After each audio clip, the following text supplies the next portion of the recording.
handouts or review materials must be treated with utmost confidentiality. It shall be the responsibility of the person whose name appears therein that the handouts or review materials are not photocopied or in any way reproduced, shared, or lent to any person or disposed in any manner. Any handouts or review materials found in the possession of another person whose name does not appear therein shall be prima facie evidence of violation of RA 8293. Top-notch review materials are updated every 6 months based on the current trends and feedback. Please buy all recommended review books and other materials. So good day everyone, this is Dr. Vidal and we will be discussing your organ system integration for the discussion in your reproductive system. No? So this is the first part. We will be focusing on physiology, biochemistry, and anatomy. No? So in-integrate ko na yung mga topics na pwedeng magsama-sama ng mga concepts na yun. No? So we will not be focusing on clinical scenarios. So covered naman na yun ng main lecture ninyo in top-notch genesis.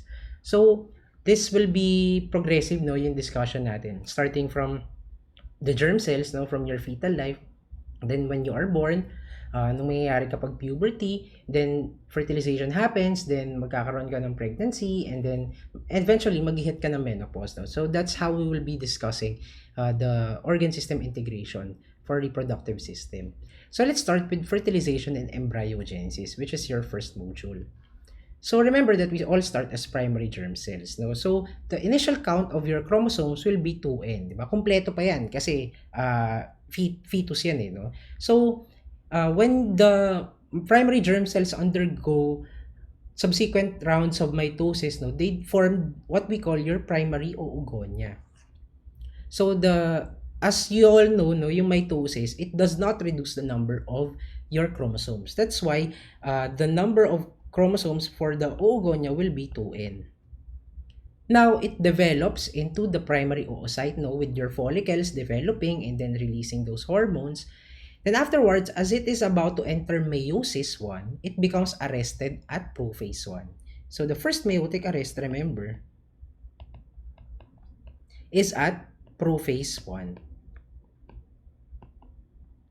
Now, you grow into a fine young lady and then puberty happens. LH surge allows for the resumption of your meiosis 1. Now, your primary oocyte undergoes the first meiotic cycle. Remember that the first meiotic cycle is a reductive cycle, no? So, ibig sabihin, from 2n, magiging n na lang yan. That's why you produce two daughter cells. One which is the secondary oocyte and another which is the polar body. Now, your secondary oocyte will have an n number of chromosomes dahil nga reductive yung meiosis 1. Afterwards, it will have a secondary meiotic arrest at metaphase 2. Then, when the sperm meets the egg, it allows for the secondary oocyte to complete yung meiosis 2, forming your mature ovum. Now, you remember that your meiosis 2 is not a reductive cycle, but it is more like mitosis, no? So that's why from n, magiging n pa rin yan. No reduction in the number of chromosomes. Remember these points, no, during your exam. So also, what will be important will be the number of polar bodies that are generated per meiotic cycle. Remember that after meiosis 1, you generate one polar body, and then after meiosis 2, you generate a second set of polar bodies, 3 in number, no? 1 coming from the original secondary oocyte, and then 2 coming from the original first polar body. So the total number of your polar bodies are number 4, right? That is board relevant. So let's now go in your fetal life, no? So what happens? So the ovary contains the maximum number of germ cells that you can have ever in your life, no? So upon birth, due to mediated apoptosis, the number of primary germ cells that become primary oocytes subsequently reduce, no? In blueprint, sabi daw 2 to 4 million yan, but it compregaine, sabi daw 1 to 2 million yan, alright? So afterwards, no, yung mga primary oocytes natin becomes arrested at prophase 1. So, let's recap kung ano ba yung mga substages of your prophase 1, no? So, remember that meron tayong 5 stages na substage of prophase 1. The first will be your leptothene stage. So during the leptothene subphase of your prophase 1, the chromatins begin to condense into chromosomes yan. So mukha siyang chromosomes, yung typical structure natin na parang ganyan. Tapos, afterwards, no, yung mga chromosomes natin that are together in a single cell, they will come together to form the synaptonymal complex, no, that is now heralding your zygotine stage. So your homologous chromosomes, they begin to synapse. So they form tetrads. So yan, ang tawag natin dito sa magkakadikit na to ay tetrads. And kung saan sila nagpapatong, yun yung tinatawag nating synaptonymal complex. Dito yan, magkapatong yan. Yan yung synaptonymal complex na tinatawag natin. Alright? Then afterwards, it will progress to the pachytene substage. So your pachytene substage, that's where your crossing over occurs. So in this substage, no, yung synapse, yung synaptonymal complex, magkakaroon ka ng synapses doon. So, yung mga sister chromatids natin, yung tetrads natin, tatawagin na natin silang bivalents at this stage, no? So, here, makikita ninyo na nagkakaroon ng crossing over that happens. Ibig sabihin na nag-exchange ng genetic material from one arm of the chromosome to the other, no? That increases your genetic variation. That's why no two individuals are alike. So, the chiasma, that is what we call the connection, no? Between the two sister chromatids, no? So, they remain attached to that point. Isipin, kahit nagse-separate na sila at your diplothene stage, no? Magse-separate yung tetrads ninyo, no? But they remain attached at the chiasma. Makikita niyo yan, di ba? Parang naka-separate sila doon together, apart rather, pero attached sila at a single point. So, afterwards, no, yung chromosomes ninyo mag-enter na ng diplothene stage. So, yung during the diplothene stage, mag-end yung synapses and then dicytotene stage will happen, no? Kung saan mag-disintegrate ulit yung nuclear membranes ninyo, tapos magkakaroon ka ng resting stage for your primary oocyte. So that is the stage at which pwede siya mag-persist even up to 50 years, no? Until mag-mature sila into secondary oocyte, no? Matrigger sila ng LH surge. Now, let's now go to the processes up to which leading to the secondary meiotic arrest. So remember, at menarche, no, sabi daw meron kang 360,000 na primary oocytes. But in Compregaine, 300,000 lang daw yun apparently. So, after your meiosis 1 resumes due to your LH surge, no, mag-undergo ka ng several substages, no, from your dicytotene stage. Magkakaroon ka ng diakinesis, tapos metaphase 1, anaphase 1, and telophase 1. Then afterwards, it will enter meiosis 2, pero maa-arrest sila at what stage? Metaphase 2. Okay, so remember, meiosis 1, yung first arrest natin will be prophase 1. Tapos at meiosis 2, yung magiging arrest natin will be at metaphase 2. So, your folliculogenesis, no, as you go into from being a fetus, a baby, into puberty, no, nagde-develop yung mga follicles natin in the oocyte, no. It will form from the primordial follicle up to the antral follicle, no. So magkakaroon ka ng proliferation of your granulosa cells, kakaroon ka ng increase in your gonadotropin receptors, your LH and FSH receptors, tapos magi-increase yung capacity mo to express enzymes for sex steroid production. Now remember, after meiosis 1, meron kang 2 daughter cells, no? Yung more cytoplasm, that will be your secondary oocyte. And then your less cytoplasm, that will be your first polar body, right? So, remember here na yung polar body natin is located in between the plasma membrane of your oocyte, which is what we call the oolemma, and the zona pellucida. So, mamaya i-zoom in natin, no, kung ano ba yung importance ng zona pellucida when we come into fertilization. So, now, yun nga, nag-ovulate ka na, tapos nag-stop ka at metaphase 2, no? Then your egg travels down from the ovaries to the tubes, no? your sperm enters from the vagina to the cervix to the uterus, no? During the travel up to the egg, the sperm undergoes what we call capacitation. So, yun yung nag-increase ng capability for your sperm cells to fertilize the egg. Afterwards, pag na-meet niya na yung ano natin, yung egg, no? It will penetrate the cumulus. Ito, cumulus, no? Yan. And then the zona pellucida via the acrosome reaction. So, yung acrosomal head ng sperm natin, magkakaroon niya ng perforations, no? Kung saan pwede lumabas yung mga digestive enzymes.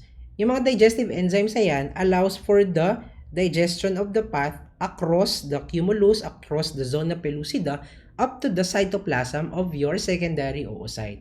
Now, when it enters doon sa plasma membrane of your the cytoplasm of your secondary oocyte, it undergoes what we call the cortical reaction, no? Parang isang tingin mo lang akin ka na. Nakita na nung sperm yung egg. Nagpenetrate na siya, binakuran niya na.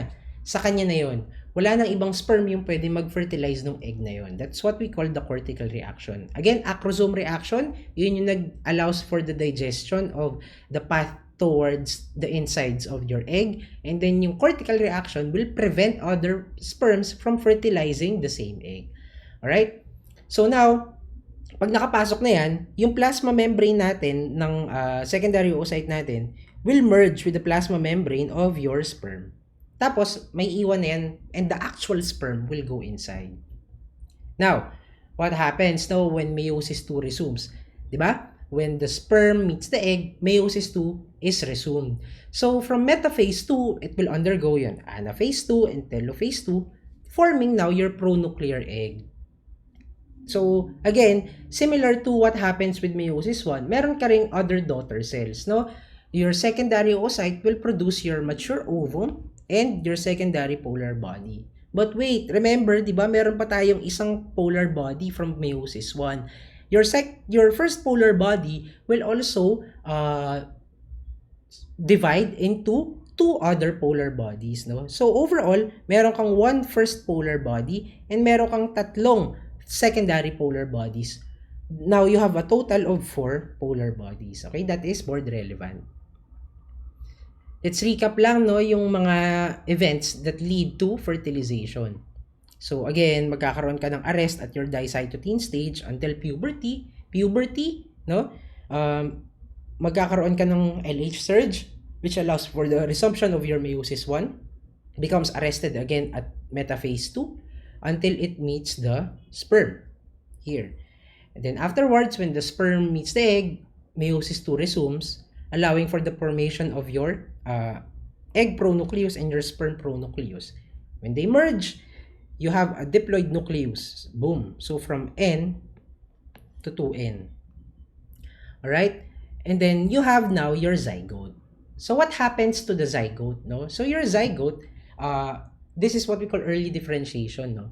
Begins with fertilization in the uterine tube and ends when the zygote forms.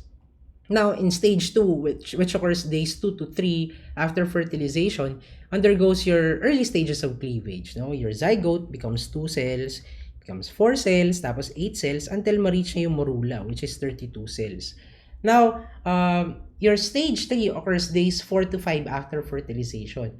Now, after your morula has further developed into your blastocyst, the blastocyst will travel to the uterine body. Tapos, sa loob ng uterine body, no, after day 6 to 7, or in Williams, day 7 to 10, it will be attaching to the posterior wall of the uterus, which is the usual site of implantation. That is board relevant. Okay, remember that. So let's now go to early embryogenesis. No? So your blastocyst, it implants to the posterior wall of your uterus, and then it develops the placenta, it develops also other structures. So during the 5th week of conception, doon sa medial side of your mesonephros, mag-i-invade yung mga germinal epithelium. Tapos magiging tinatawag nating coelomic epithelium. Kunwari ito yung mesonephros, no? Tapos yan, dito yung coelomic epithelium natin.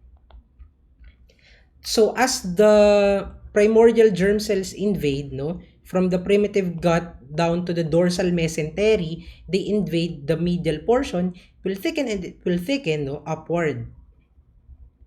Now, your coelomic epithelium is now what we call your gonadal ridge. Thus, it will form here yung tinatawag nating indifferent gonads. Right? So, now let's discuss kung ano yung nangyayari sa indifferent gonads natin.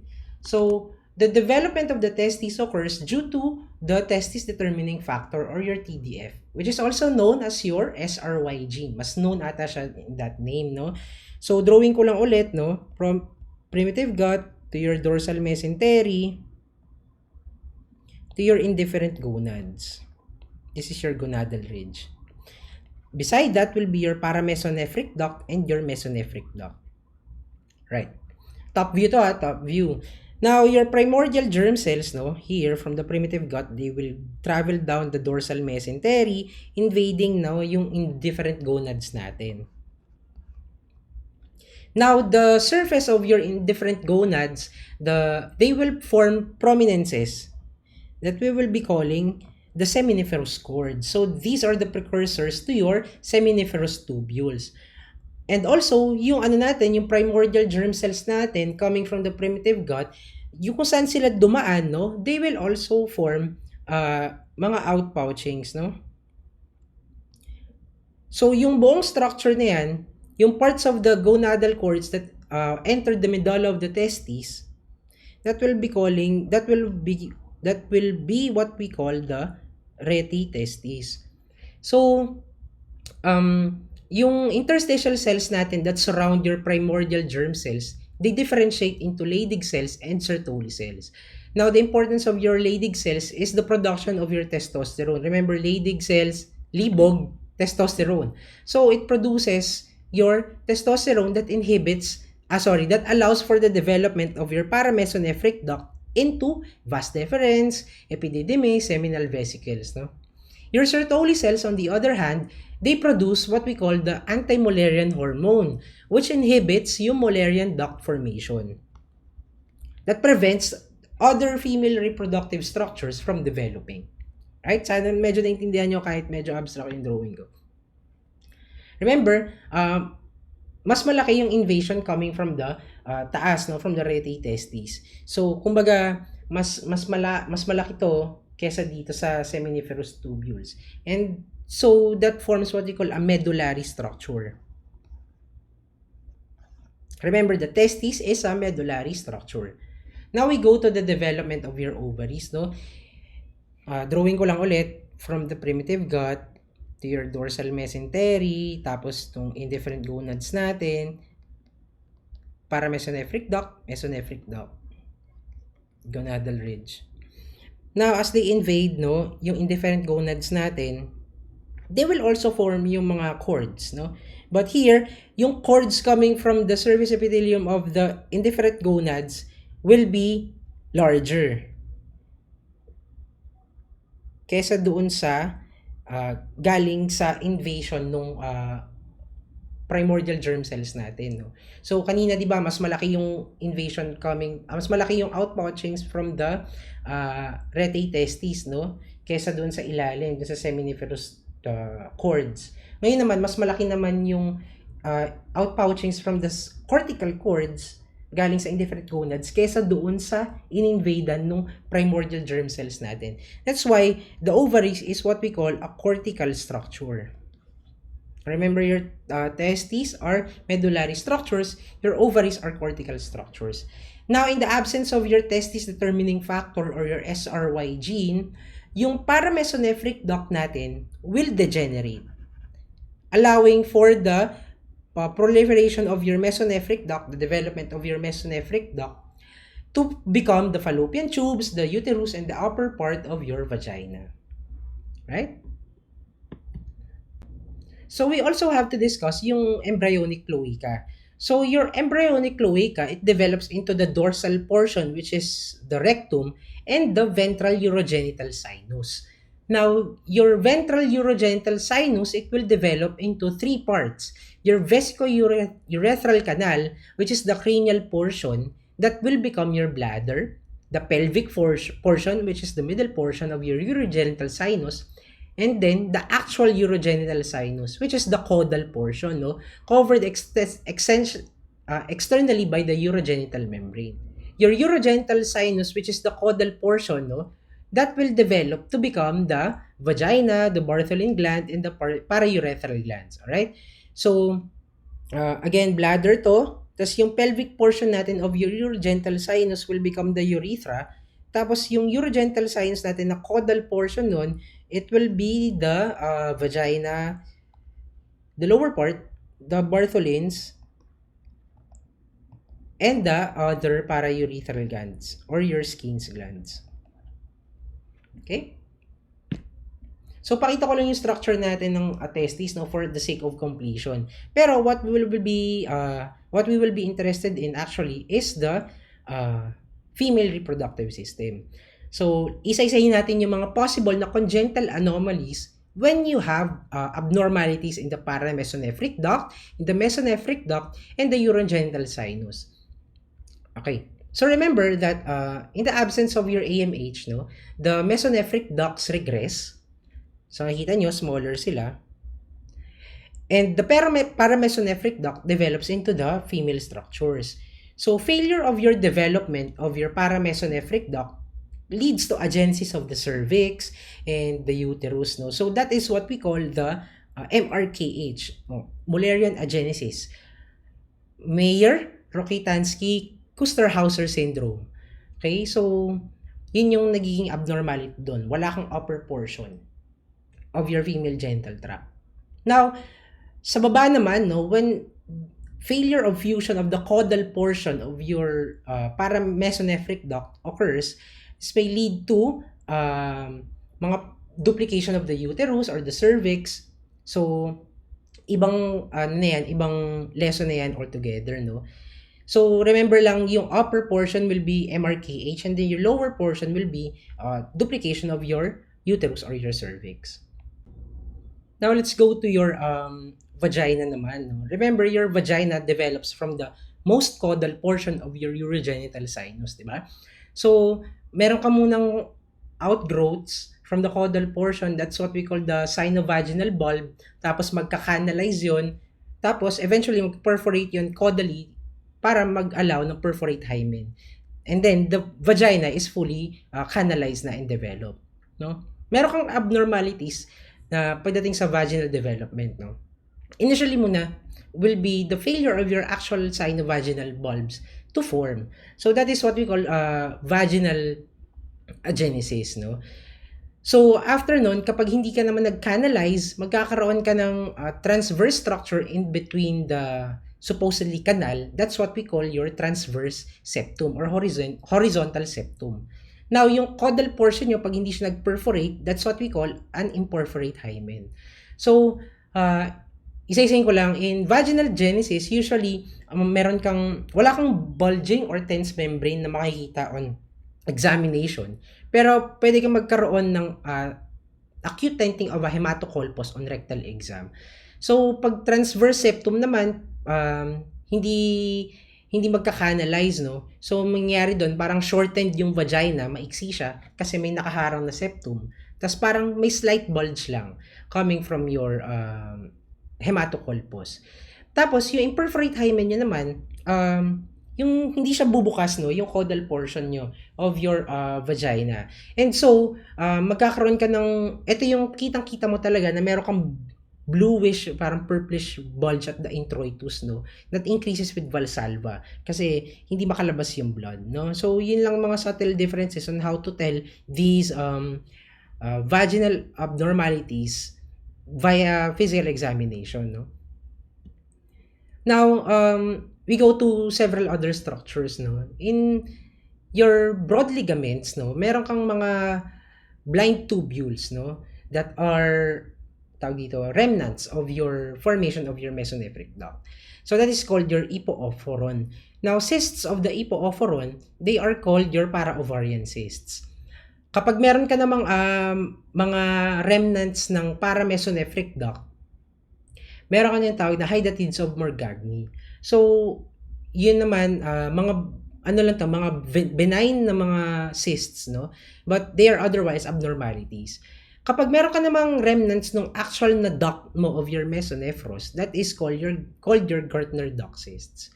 Okay? So these are all small structures naman, no? But nonetheless, these will complete yung mga abnormalities of your early embryogenesis. Alright? So now, tapos na tayo with fertilization and embryogenesis. Now we have a background on as to how these structures are formed in the female. So let's now go to the actual anatomy of the female reproductive system. So here's an overview of the normal anatomy of the female reproductive system. No? So you have your ovaries, tapos meron kang fallopian tube, and then your uterus here, tapos cervix, and then your vagina. Right? So side view naman, makikita natin that the bladder, the uterus, and the rectum are all adjacent to one another, no? So they are separated lang by septums that are located in between the structures. Here is an overview of the external genitalia, no? So the most important structure here will be the vestibule, I think, because it is where 6 openings are located, no? Yung urethral meatus ninyo, yung vaginal orifice, and as well as 2 paired openings of your Bartholin and your Skin's glands, no? Ano nga yung Skin's? S for superior. So dito yung dalawang yan, yung Skin's natin. Tapos yung Bartholins natin nasa baba. Right? You can see also here the labia minora and majora, as well as the perineal body and the anus, no? So here we have an overview of several ligaments that are found within the peritoneal cavity beside the female reproductive system. So we will be going through them one by one, no? So para lang may visual cue kayo kung ano yung mga structures na pinag-uusapan natin. So it is important to know which are the homologous structures between the male and female reproductive systems. Kasi this is a common question in the board exams, no? Kung ano yung counterpart niya in the females or in the males. Right? So remember all of these embryological structures in the left, no? Buti na lang diniscuss natin yung embryology kasi at least kahit paano may idea kayo kung paano sila nagde-develop. Right? So yung genital ridge natin develops into the indifferent gonads that becomes the testes and the ovary respectively. The mesonephric ducts are developed in the male structures, in the males, di ba? Kasi sila yung nade-develop dahil sa testis determining factor or your SRYG. So it consists of the epididymis, the ductus deferens, and the ejaculatory ducts, no? So sa females naman, remember your mesonephric ducts can persist as remnants, no? Those are what we call Gartner duct cysts. So para mesonephric ducts naman are developed in females. So they become the uterus, the fallopian tube, and the upper vagina. Right? So in the males naman, they become vestigial structures such as the prostatic utricle and the appendix of the testes. The genital tubercle develops into the glans penis or the glans clitoris in females. The urogenital sinus naman, it becomes your Cowper glands or your bulbourethral glands, as well as the prostate glands. In the females naman, they become the Bartholin and the skin glands respectively. Your urogenital folds develop as the ventral shafts of your penis, while in the females naman, they develop as labia minora.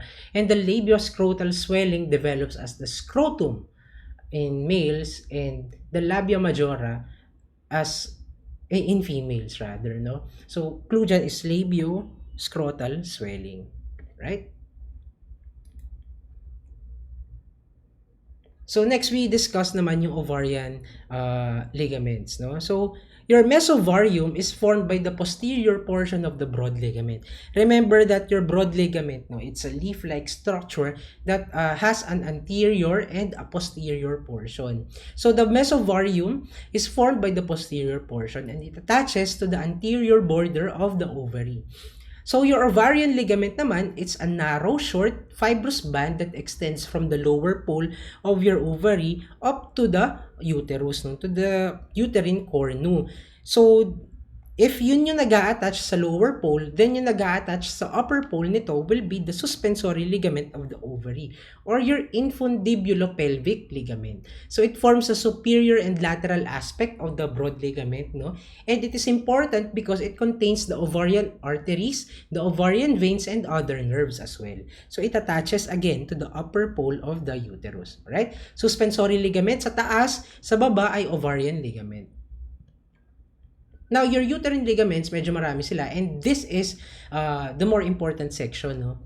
So, the broad ligament, these are two wing-like membranous ligaments no, that extend from the lateral margins of the uterus to the pelvic walls. From here, kakabit sila pag ganon sa pelvic walls. Right? So, meron silang iba't ibang sections, the transverse cervical, the pubocervical, and the sacrocervical. No? So, what's important with the broad ligament, it is the structure that divides the pelvic cavity into anterior and posterior compartments. So the cardinals are important because it provides the major support of the uterus and the cervix, right? Mas sikat yung broad ligament, pero cardinal ligament yung major support ng uterus. It is also known as the McEnroth's ligament. So it originates from the densest portion of the broad ligament. No, and it maintains the anatomic position of the cervix and the upper part of the vagina. Your uterosacral ligament, it forms the posterolateral portion up to the supravaginal portion of the cervix. No, it encircles the rectum, tapos mag-a-attach siya sa likod papunta sa sacrum ninyo. Kumbaga, ito yung rectum natin, tapos ito yung sacrum, so mag-a-attach yung uterosacral ninyo pa ganyan. Right? So, it provides an anatomic support to the cervix. So, the rounds are important, especially when it comes to gynecological operations, no? Because the static position of the rounds give you a clue as to where dapat nasaan yung uterus, nasaan yung ureters, nasaan yung ibang mga structures, no? Static lang kasi sila. So, the rounds, they extend from the lateral portion of the uterus, no, arising below and anterior to the origin of the oviducts or your fallopian tubes, and is continuous downwards, terminating to the upper portion of the labia majora. Right, tandaan tong mga ligaments na to, guys, important to because these are board relevant. Another anatomical portion that is board relevant will be the blood supply, the lymphatics, and the nerve supply of the vagina. Right? So, yung blood supply natin of the upper one-third is the cervical branch of the uterine artery and the vaginal artery. Right? Yung upper, yung mga parang major blood supplies natin, no? So, yung middle one-third naman, it's supplied by your uterine or inferior vesical arteries or your internal iliac arteries and your middle rectal artery. Yung lower naman natin, it's supplied by the internal pudendal artery. Right? Tandaan nyo to, guys, tinatanong to, especially yung mga upper one-third para madala sila lumabas, no? Yung lymphatics naman natin, no? The upper one-third is supported by the common iliac nodes. Sa middle one-third, yung internal iliac nodes, and yung lower one-third natin are the inguinal nodes. So, yung upper and middle one-third natin is supplied sympathetically by the hypogastric plexus and parasympathetically supplied by the S2 and S4. Your lower one-third is supplied by your pudendal nerve. So, supports of the upper one-third include the levator ani and several sections of the broad ligament, the transverse cervical, pubocervical, and the sacrocervical ligaments. No? Yung middle one-third natin, it's supported by your urogenital diaphragm, and your lower one-third is supported by the perineal body. Alright? So, these are all familiar structures, and as well, be familiar with the pertinent anatomy of the vagina. Next will be glands found in the vestibule, no?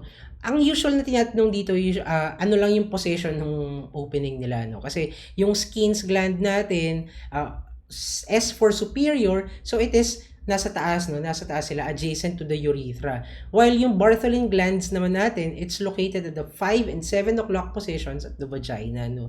So, a clinical correlate here will be Bartholin gland cysts because yun yung mga common cysts na found in the external genitalia, no?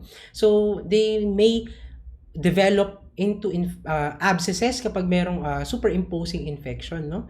So, yung skin's glands natin are important because they secrete lubrication at the opening of the urethra. While yung Bartholin naman natin, yung major lubricating portion, no? Because the openings are just outside the hymen, bilaterally at the posterior aspect of the vagina. So another important anatomical section to be discussed is the female pelvis. All right. So remember that there are four bones of the pelvis, no. Meron kang two innominate bones. Ano yung innominate bones natin? Yung fusion natin ng ischium, ilium, and the pubic bones, di ba? And meron kang sacrum and the coccyx, no. So those are the four bones of the pelvis. So meron ka ring four imaginary planes ng pelvis, no? Yung plane of the pelvic inlet, the pelvic outlet, and the mid-pelvis, no? And as well as the plane of the greatest pelvic dimension. Pero yung plane of greatest pelvic dimension, wala siyang significant obstetrical contribution, right? So let's go to pelvimetry. So I know diniscuss to during labor, the labor section, no, of your main lecture. But I would just like to reiterate yung pelvimetry portion, no. Remember that we have different conjugates, di ba? Yung true conjugate natin, the obstetrical conjugate, and the diagonal conjugate. Ano nga yung clinically nating na-measure? That will be your diagonal conjugate. Right? Because magpapasok ka ng two fingers, di ba? Tapos i-measure mo siya kung nasan yung pubic symphysis mo. Tapos yung fingers mo extending towards the anong part ton? Yung sacral promontory. Alright? So, for obstetrical purposes, no, for clinical purposes, yung obstetric conjugate natin, which is represented here by letter B, is equal to the diagonal conjugate, letter C, minus, ano yung value natin? Minus 1.5 or 2 centimeters, di ba? Ano yung ideal natin na value? Dapat greater than 10. Now, your mid-pelvis naman, it's measured at the level of your ischial spines. So, it's also called the mid-plane or the plane of the least pelvic dimension. Yun yung pinakamasikip, kumbaga. Di ba? What is the importance of your pelvic mid-pelvis? Doon mag-engage, doon natin malalaman kung engage na si baby, di ba? Yung presenting part niya. Kapag umabot na siya at the ischial spines, the level of the ischial spines, which represent your station 0, right? So, again, no, yung during labor, the degree of the fetal head descent into the true pelvis may be described by the station. And yung mid-pelvis natin is important to determine kung anong station na si baby. So those are other diameters as well, no? The interspinous diameter and the transverse diameter of the end. So your pelvises, your female pelvises, they are differentiated into different shapes as studied by Caldwell and Molloy. So this is the Caldwell-Molloy classification of your female pelvises, no? So this table is from blueprints, no? Kasi ito yung nagiging base nila from for the boards. So the gynecoid pelvis, it's the classic female pelvis, di ba? Yung posterior sagittal diameter niya is shorter than the anterior sagittal diameter. Alright? So, slightly shorter rather. Kasi yung android pelvis naman natin, kung mapapansin niyo, yung posterior sagittal diameter niya is very, very short as compared to the anterior sagittal diameter, no? So, yung gynecoid yung sinasabi nila na ideal pelvis of a woman. Alright? Yung android, yung parang na mukhang sa lalaki daw, di ba? That's why it's android. So, in the anthropoid naman, yung AP diameter natin, yung antero-posterior diameter natin, it's wider than the transverse diameter. Alright? Para siyang itlog. Okay? Anthropoid is parang balot, parang oval. Alright? Yung platypeloid naman natin, it's flat. Platypeloid. Okay? Platypeloid. So, ma-recognize yan because yung transverse diameter niya, no, It's significantly larger than the anteroposterior diameter kaysa dyan. Alright? So, kailangan nyo lang tandaan tong table na to guys kasi minsan 1 to 2 items may lumalabas dito kung anong type of pelvis yung dinedescribe. Okay? So, these are the features. Please know them by heart. Right, so tapos na tayo sa pertinent anatomy of the female reproductive system.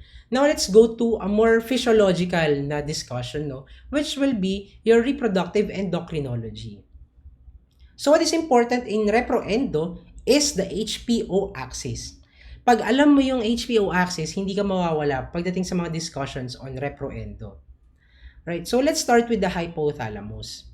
So, remember that GnRH neurons no originate from the nasal epithelium, di ba? Tapos aakyat sila papunta sa nasal placode and they will penetrate. They will invade yung forebrain and they will caudally develop into the further. So, yung natin, yung GnRH neurons natin, they release GnRH, no? So, yung GnRH natin, it's a decapeptide released by the hypothalamus.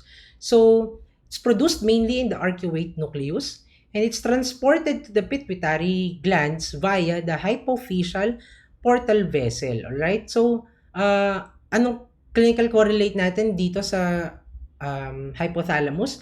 Sa GnRH neurons natin, minsan hindi sila mamigrate ng maayos, no? And that's why we have a syndrome rather called Kallmann syndrome. Remember Kallmann syndrome, 'di ba? Meron kang primary amenorrhea as well as anosmia.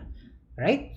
So, notable yung anosmia sa Kallmann syndrome. Yun yung parang telltale sign na Kallmann syndrome siya.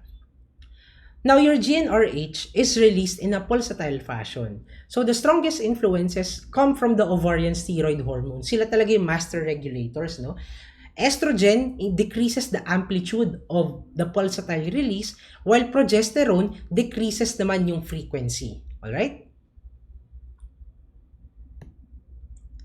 Let's now go to the anterior pituitary. Now, your anterior pituitary or your adenohypophysis, no, it originates from the Rathke pouch. So, remember yon, Rathke pouch, board relevant din yan. So, the blood supply is the hypophyseal portal system. Now, a clinical correlate of your anterior pituitary blood supply will be Sheehan syndrome. So, ano nga yung Sheehan syndrome? Diba, pag meron kang excessive obstetrical hemorrhage, nagkakaroon ka ng insufficient supply of blood to the anterior pituitary. So, remember, in pregnancy kasi, lumalaki yung pituitary glands natin by about 20 to 30% due to an increase in the size of your lactotropes, generally due to estrogen stimulus, no? So, lumalaki yung pituitary glands natin during pregnancy, pero hindi nag-i-increase yung blood supply niya. Hindi rin siya lumalaki, kumbaga, no? Na nag-feed doon sa anterior pituitary. Now, your anterior pituitary blood system, it's a relatively low blood system. Low pressure system rather, no? So, ibig sabihin, kapag nagkaroon ka ng excessive hemorrhage, mas madali siyang maapektuhan.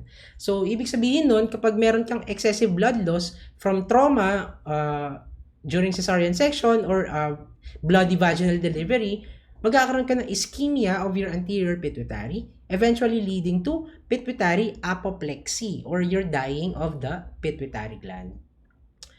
Right, so also, no, yung anterior pituitary natin, it secretes LH, FSH, and prolactin. Now, your LH and your FSH, these are both gonadotropins. Now, question, is prolactin a gonadotropin? No, it's not a gonadotropin, but it's also excreted by the anterior pituitary and it has important reproductive functions.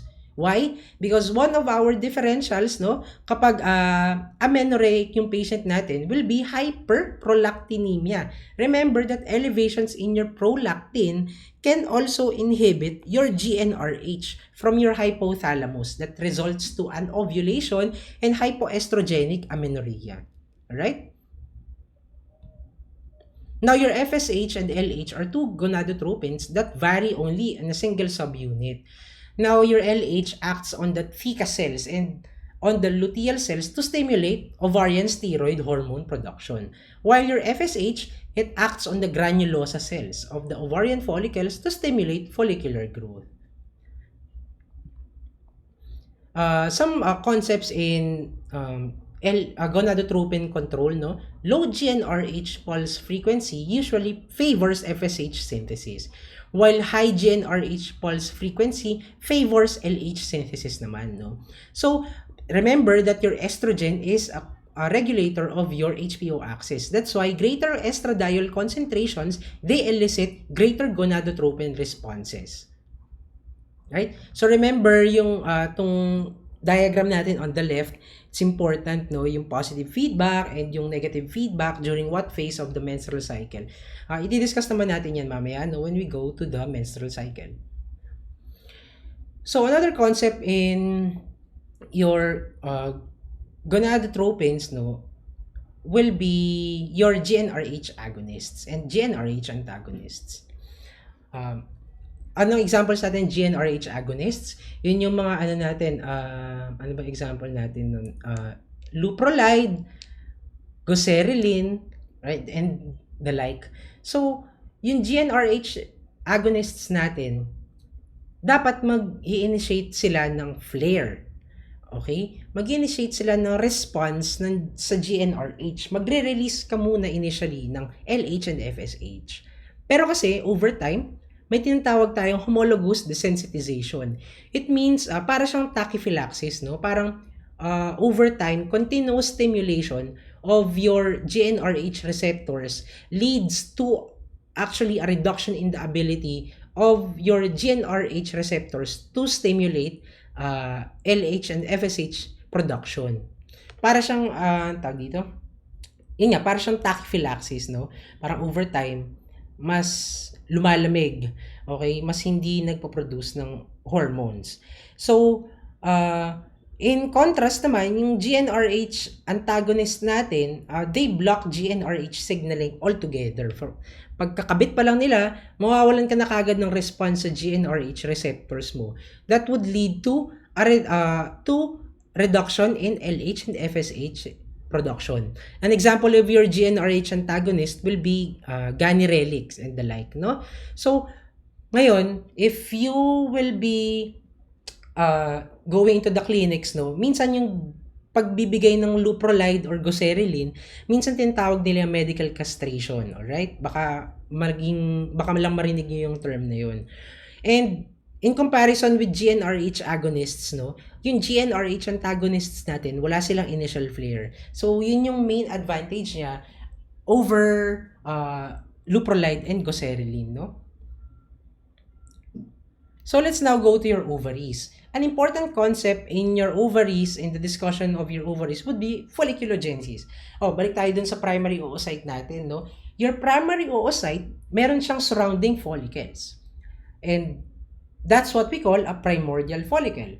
It's a primary oocyte surrounded by a single layer of your granulosa cells. Granulosa. Alright? That's a primordial follicle. Now, even in the absence of your LH and FSH, a number of your primordial follicles will actually develop into primary follicles, or sometimes we call them preantral follicles, no? So at this stage, nakikita nyo yung granulosa cells natin, hindi lang siya single layer na, naging multiple layers na sila. Alright? That's your primary follicle. Now, with the formation of your antrum or your cavity, yun na yung tinatawag nating secondary follicle. Meron na siyang multiple layers of granulosa cells similar to primary follicles, as well as meron ka ng mga theca cells na surrounding, no? Yung mga yellow na yan, theca cells yan. That's your secondary follicle. Now, your secondary follicle, as it is about to enter yung final stages ng folliculogenesis, no, is characterized by the transition from an intraovarian regulation of your estrogens no, to a major control by the HPO axis. So remember, di ba, yung mga follicles natin, they are capable of expressing enzymes that produce sex steroid hormones. So pag naging secondary follicle na yan, ibig sabihin yung HPO axis natin, siya na yung magiging main controller of your progression into a Graafian follicle or a mature follicle. So, this is important because now, ibig sabihin nun, it would require yung presence ng FSH natin, no? That is that characteristically increases during the early menstrual cycle.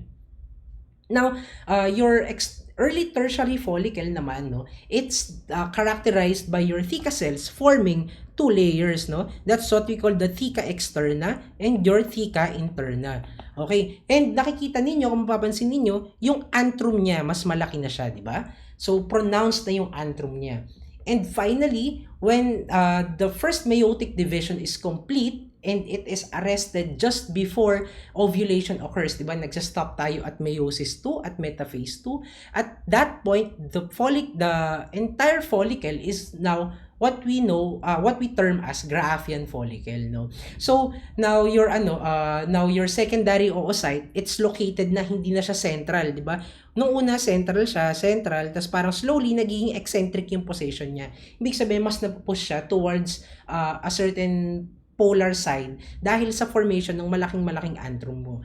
What is also characteristic with your Graafian follicle is the formation of your cumulus oophorus, di ba? Yun yung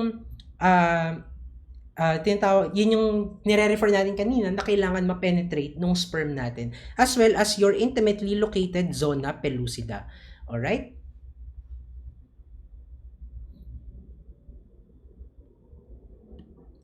Now, all steroids, no, whether they are secreted by the ovary or the testes or the adrenal glands, they are all derived from cholesterol. It's pharmacorrelate lang to. No? Remember that the backbone for your estradiol, progesterone, and your androstenedione will be the 4-carbon ring backbone of your cholesterol. Right. So this is an overview lang of your sex steroid biosynthesis that occurs in your ovaries, no? Specifically between your theca cells and your granulosa cells. So remember, no, meron tayong stepwise transformation from the cholesterol. Wait, Doc, saan galing yung cholesterol? Yung cholesterol galing yan sa serum, no? Dun sa circulating na cholesterol levels natin. So it occurs in a stepwise transformation, no? From cholesterol to pregnenolone, tapos progesterone, and then androstenedione and testosterone. Now, your androstenedione and your testosterone, it is now transported to the granulosa cell, which is in which aromatization takes conversion to estrone and estradiol takes place, and aromatization between estrone and estradiol may also take place.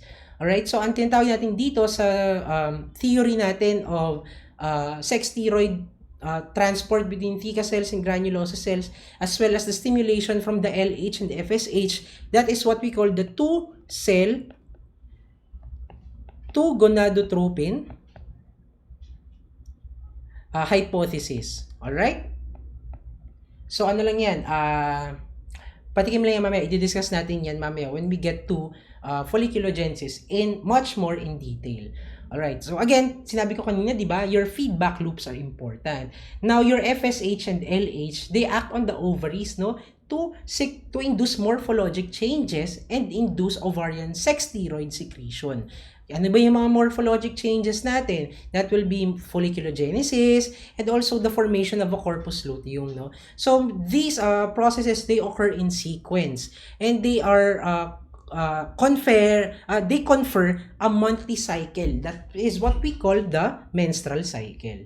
Alright? So, your granulosa and theca cells also within the follicles and your luteal cells, they respond to your LH and FSH by synthesizing and releasing ovarian steroids. So, mainly estradiol and progesterone. So, yan, mag-feedback yan ngayon papunta sa hypothalamus. Alright? So, let's discuss muna yung negative feedback. So, your negative feedback is your major feedback loop.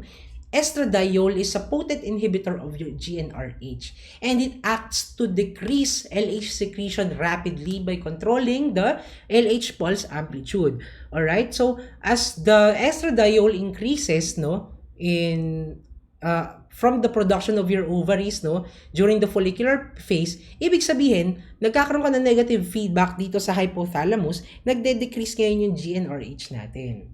Right? So, a clinical correlate for this decrease in GnRH will be in postmenopausal women or those with primary ovarian failure. All right? So, in these women, no, wala na silang ovaries that can produce estradiol and progesterone. All right? So, ibig sabihin, meron kang sustained na increase in LH and FSH. Diba? Kasi wala kang estradiol and progesterone. So, ibig sabihin, meron kang increase in GnRH, meron kang increase in LH and FSH. That's why in postmenopausal women or those with primary ovarian failure, they are characterized by high levels of LH and FSH because of an absent negative feedback loop. Right, so now hindi lang naman yung estrogen yung nagpo-produce ng negative feedback, no? Progesterone can also induce a negative feedback as well, especially during the luteal phases. It slows down the LH pulse frequency naman. Estrogen is amplitude, alright, balik lang ako doon. And progesterone is your frequency. Alright, so now, pwede ka rin naman magkaroon ng positive feedback. Now, when does this occur? So, at high concentrations of your estradiol, it can exert a separate stimulatory effect, no, apart from progesterone, that is responsible for your GnRH and FSH and LH surge that occurs prior to ovulation. Actually, may sinasabi din sila na progesterone surge, no, bago ka magkaroon ng bago ka magkaroon ng estradiol surge. However, hypothesis pa lang naman yun, no? And it is still accepted na estradiol pa rin yung major regulator of your LH surge. Now, kung mapapansin niyo, meron dalawang hormone sa gilid, no? That is activin and inhibin. Now, your inhibins and your activins, they are also produced by your ovaries and they provide separate actions, no? Your inhibins preferentially inhibit FSH, but it is slower than your steroidal loop. Ibig sabihin, yung inhibition mo from your inhibin, it contributes lesser than compared to your estradiol negative feedback. Right? Kung inhibin mo naman nag-inhibit, your activin activates. It stimulates FSH release from your anterior pituitary.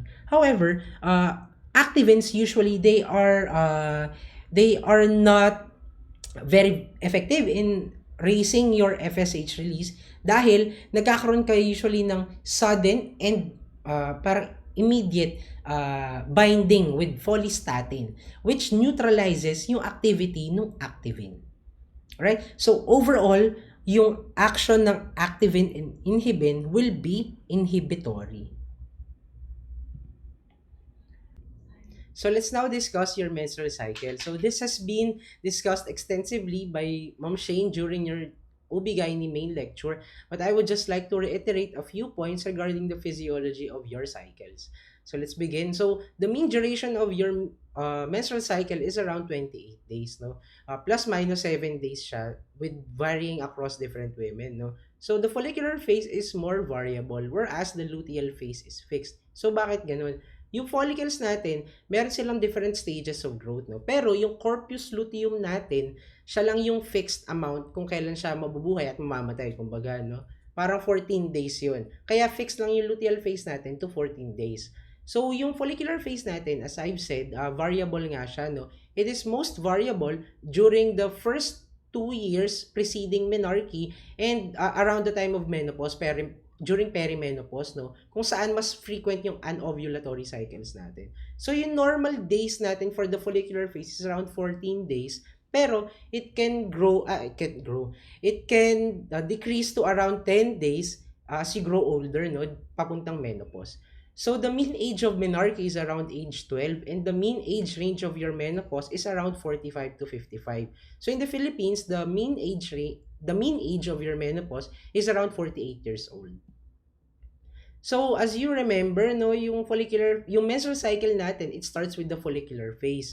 So, let's break down the follicular phase into stages. So, first will be the recruitment of your antral follicle cohort. So, remember, di ba, yung primary follicles natin, even in the absence of FSH, they will eventually grow to become primary follicles. However, they need signals from these gonadotropins in order to progress towards secondary or antral follicles, no? And the collection of those antral follicles by the beginning of your cycle, yun yung nagko-constitute ng antral follicle cohort natin na kung saan pipili yung body natin ng isang dominant follicle, no? Yung dominant follicle na yun, siya lang yung magpo-proceed towards further progression and development. Tapos yung ibang mga secondary or antral follicles ninyo, mag-undergo na yan ng atresia.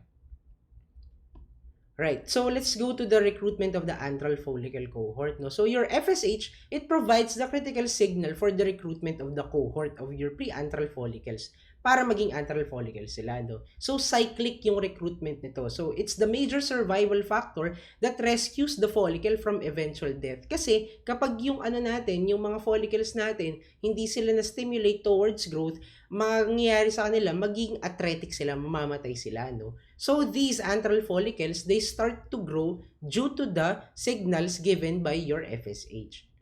So your cohort, they consist of around mga 3 to 7 na mga pre-antral follicles, no? Tapos, lahat parang yung isa sa kanila, yun yung magiging dominant follicle na magde-develop ng sarili niyang blood cycle. Now, your ovarian reserve, this is a clinical correlate lang, no? This is the number of antral follicles in the ovary, and it provides a determining capacity for the ovary to produce oocytes that are capable of being fertilized. So, meron tayong iba't ibang measurements of your ovarian reserve, no? Typically, lumalabas sila sa boards, mga paisa-isang questions, ganun. So, be familiar with these tests, no?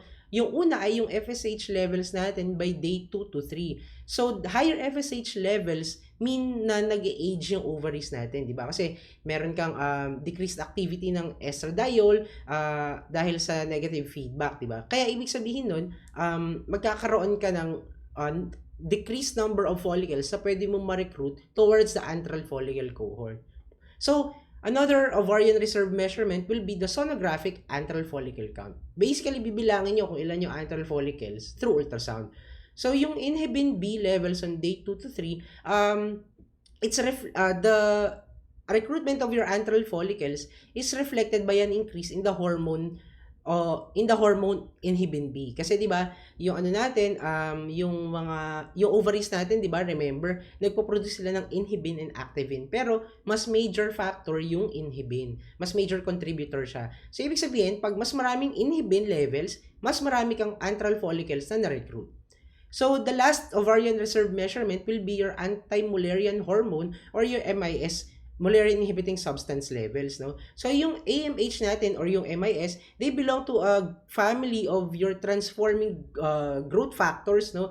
So it's a secretory product of your granulosa cells and in the small antral follicles, no? So together with the other factors, no, yung AMH natin, this appears to inhibit yung growth of your premature follicles. So yung two measurements dyan na naka-asterisk, no, yung sonographic antral follicle count saka yung AMH or MIS levels, sila yung constant usually and they are the most parang reliable measure of your ovarian reserve.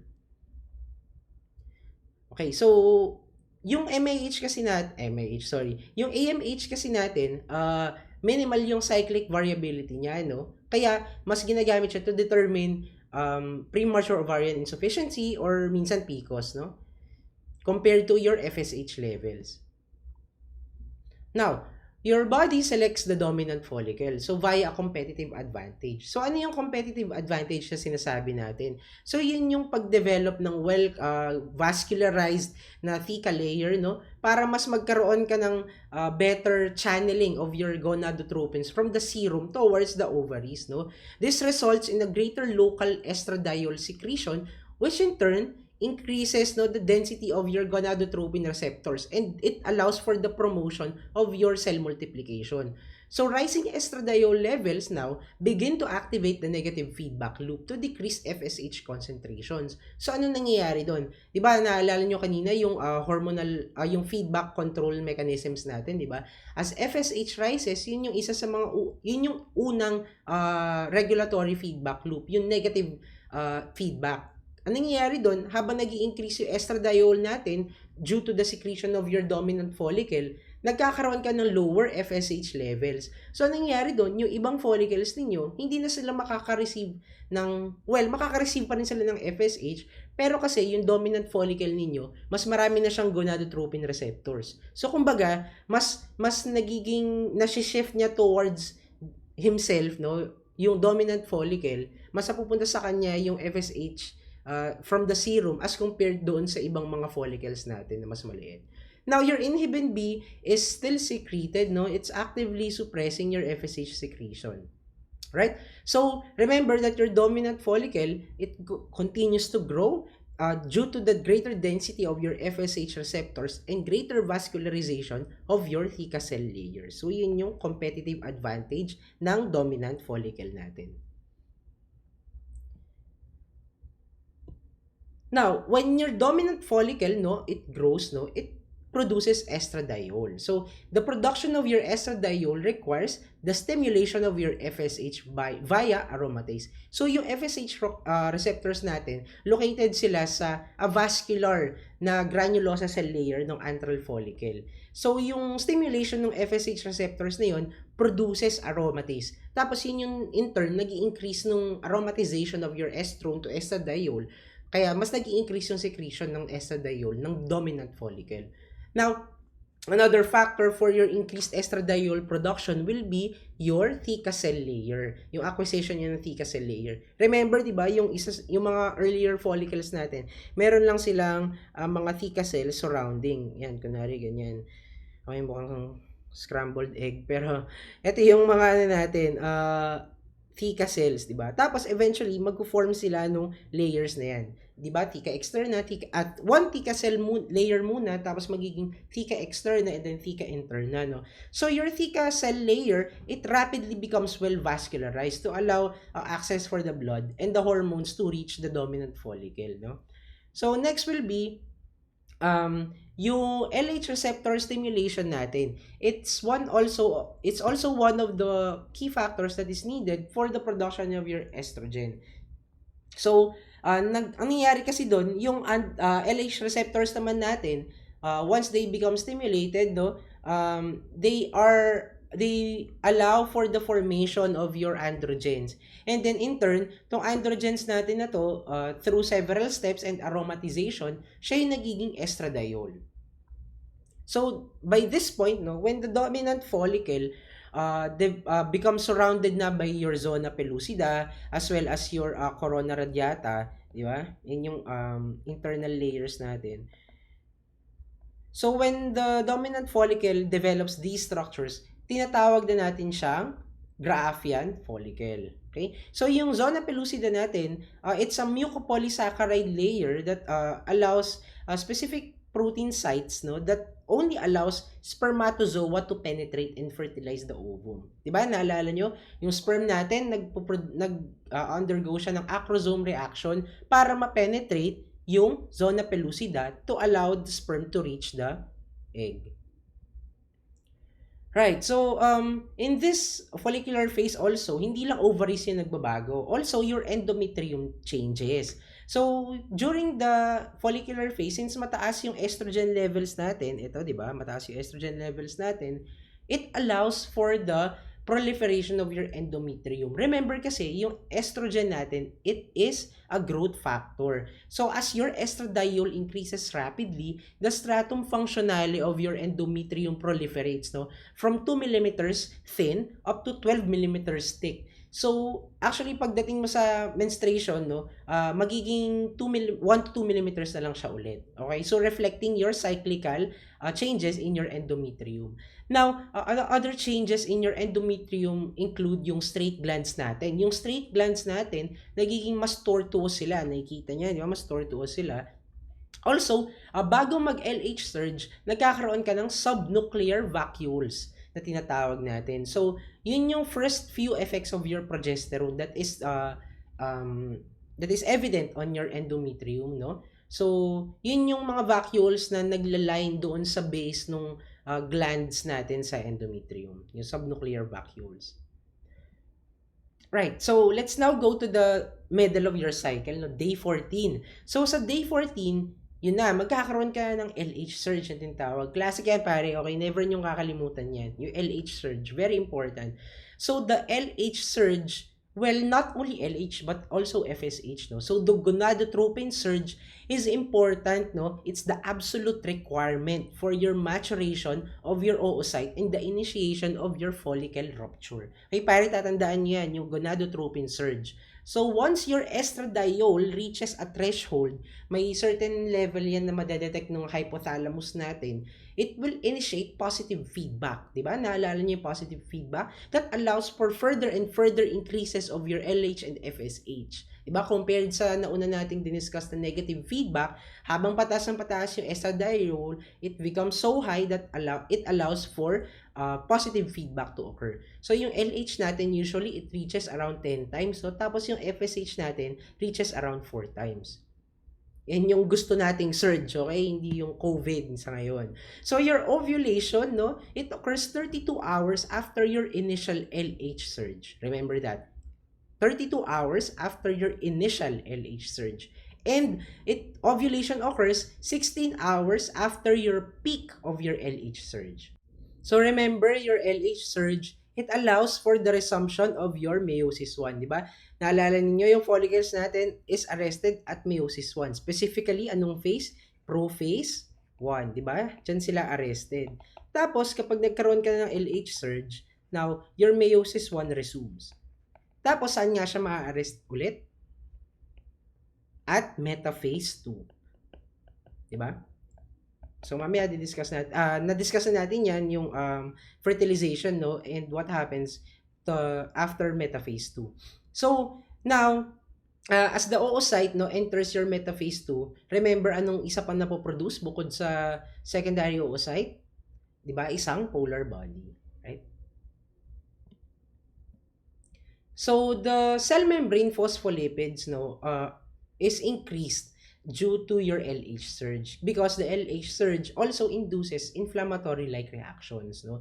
Yung phospholipids natin nako-convert to arachidonic acid, tapos nag-increase yung cyclooxygenase 2 activity natin, no? Which catalyzes the conversion of your arachidonic acid to your prostanoids, including your prostaglandins, which are produced intracellularly. So, ano nga yung action ng prostaglandins natin? Diba? They allow for hyperuremia, edema, and proteolytic cascade that degrades the follicular layers and allows for the release of your mature ovum. Now, after naman ng LH surge, no, nung gonadotropin surge natin, discuss na natin yung luteal phase. Okay, so your hallmark of the luteal phase is the corpus luteum production. And the hallmark of your corpus luteum is the production of progesterone. Diba? Kung babalikan natin kanina, mababa pa yung progesterone natin and nagiging slowly dominant si estradiol. Pero kapag luteal phase na, nagpapalit na sila. Now, your progesterone rises. Hindi naman siya exponentially, no? Pero rises gradually up to a peak pagdating sa mid-luteal phase. Your estradiol drops significantly, no? Pero it rises din naman slowly during the mid-luteal phase. So remember din kasi, no, even though meron ka ng corpus luteum and meron ka ng progesterone production, no, meron ka pa ring aromatase and other enzymes present in your corpus luteum, no, that also secretes estradiol. So kahit pa paano, no, magkakaroon ka pa rin ng formation of your estradiol. Pero mas dominant lang dito si progesterone. Also, a remarkable finding of your corpus luteum, pag nakita mo yun sa ultrasound, no, yung distinguishing feature niyan will be the ring of fire. Kasi nagkakaroon siya ng vascularization around the corpus luteum. Yan. Nagde-develop siya, nag-angiogenesis siya, nag-form siya ng vessels para masupply siya ng nutrients from the mother. Tandaan niyo yan, lumalabas nito minsan, ring of fire, okay, pare? Tandaan niyo yan. Now, remember your progesterone effect, di ba? During the luteal phase, there is a progressive slowing down of your LH pulse frequency. Di ba? Naalala niyo, diniscuss natin yung kanina. Your progesterone provides a negative feedback that allows for this decrease of pulse frequency. Okay, so another notable change also here will be your small basal body temperature rise, which is the basis for your basal body temperature method of contraception, di ba? During ovulation, during the period of your ovulation, the basal body temperature slightly increases to around 0.5 degrees Celsius, no? So, yun yung isa sa basis, yun yung isa sa mga methods na pwede natin magamit for contraception. Pero, it requires a constant monitoring of your basal body temperature para an initial monitoring pala muna of your basal body temperature para malaman nyo kung ano yung base ninyo na temperature and kung saan siya mag-i-increase kapag nag-e-expect na kayo ng ovulation. Okay? So, now, during the latter half of your corpus luteal phase rather, no, there is a decrease in your progesterone and estrogen. So, kapag wala tayong na-fertilize na egg, si egg natin hindi na-fertilize and hindi siya nag-form ng mga trophoblasts, no? Important yung trophoblasts kasi they produce the HCG, yung beta HCG natin, no? Only beta HCG coming from your syncytio trophoblasts can rescue the corpus luteum, no? And maintain the production of your progesterone. Now, kapag wala ka na fertilized na egg, as what I've said, no, magde-degrade na yung corpus luteum natin. Mag-shrink yan na mag-shrink until it becomes an atretic structure that we call the corpus albicans. Okay? So, again, hindi lang yung ovaries yung nag-change during your menstrual cycle. Your endometrium also changes, no? Primarily due to your progesterone effects, no? Now, kung estrogen is proliferative, your progesterone is secretory. Okay, so your glands, they become more well-developed, no? Glycogen-rich. Niyan, board relevant yan. Glycogen-rich vacuoles that lack mitosis. Again, why do they lack mitosis? Because your estrogen is a growth factor and it allows for mitosis. Pero since mababa na siya, mababawasan na yung mitosis natin, no? So also your stroma, it becomes more edematous, no? And your capillaries start to coil. Okay, they coil and they coil. They become more these structures, no? So eventually magde-degrade din yan during your menstruation. So another note lang, no, what is important also with your progesterone, it also provides an inhibitory action in your estrogen by decreasing your estrogen receptors and also increasing your 17 beta hydroxydehydrogenase. Okay, so your 17-OH dehydrogenase. Okay, so this enzyme converts your estradiol into the more inactive na estrone. Right, tatandaan niyo yan. So during the after the luteal phase has finished, no, we now go to your menstruation, your actual menstruation. So, when the HCG from your trophoblasts are not detected by your corpus luteum, no, the endometrial glands break down. Also, di ba, naalala ninyo, meron tayong production of your prostaglandins, no? So, meron kang inflammatory-like reaction. And your endometrium now also responds to this inflammation, no, by the autolysis of your stratum functionale and desquamation via your matrix metalloproteinases. Okay? So, ano nangyayari dyan? Nagbe-breakdown na yung stratum functionale natin. And yun yung sineshed nung body as your menstruation. Now, your mean duration for menstruation is around 2 to 7 days and your mean blood loss will be around 35 ml or 10 to 80 ml. Right. So, fast recap lang yun ng menstrual cycle, no? So, please complement this section, no, with the discussion in your OB-GYN main lecture. Alright? So, na-discuss natin from fertilization to embryogenesis, tas naging young lady na siya, no? Tapos, nagka-boyfriend na siya, tas nag-tsuktsakan sila. So, ngayon, nabuntis na ngayon si patient natin. Alright? So, let's now go to the discussion of your pregnancy aspect, no? Yung physiology as well as your diagnosis. So, let's start muna with the diagnosis of your pregnancy. So let's begin with the diagnosis of pregnancy. So we have different signs and symptoms for the diagnosis of pregnancy, no? So this can be divided into three: presumed, probable, and positive. Right? So let's break these down. Hindi naman masyado to lumalabas sa boards, no? Pero may mga pailan-ilang exams na nakikita ko na may gantong questions, no? So first is presumptive signs of pregnancy. So yun yung parang feeling mo buntis ka, okay? So may ibang yung mnemonic ko for this would be presume. Yan, so as in yung presume na word, no? So PR is parating pagod, okay? So easy fatigability. E is for iba ang skin, so may increased temperature or meron kang appearance ng mga striae, di ba? Mga linya and melasma, di ba? These are all changes brought about by your increase in melatonin stimulating hormone, right? MSH. Pwede ring iba ang breast, okay? So engorgement of the breasts, 'di ba? Kasi during pregnancy rather, nagpo-proliferate yung mga glands natin sa breast, no, para mag-ready para mag-produce ng milk.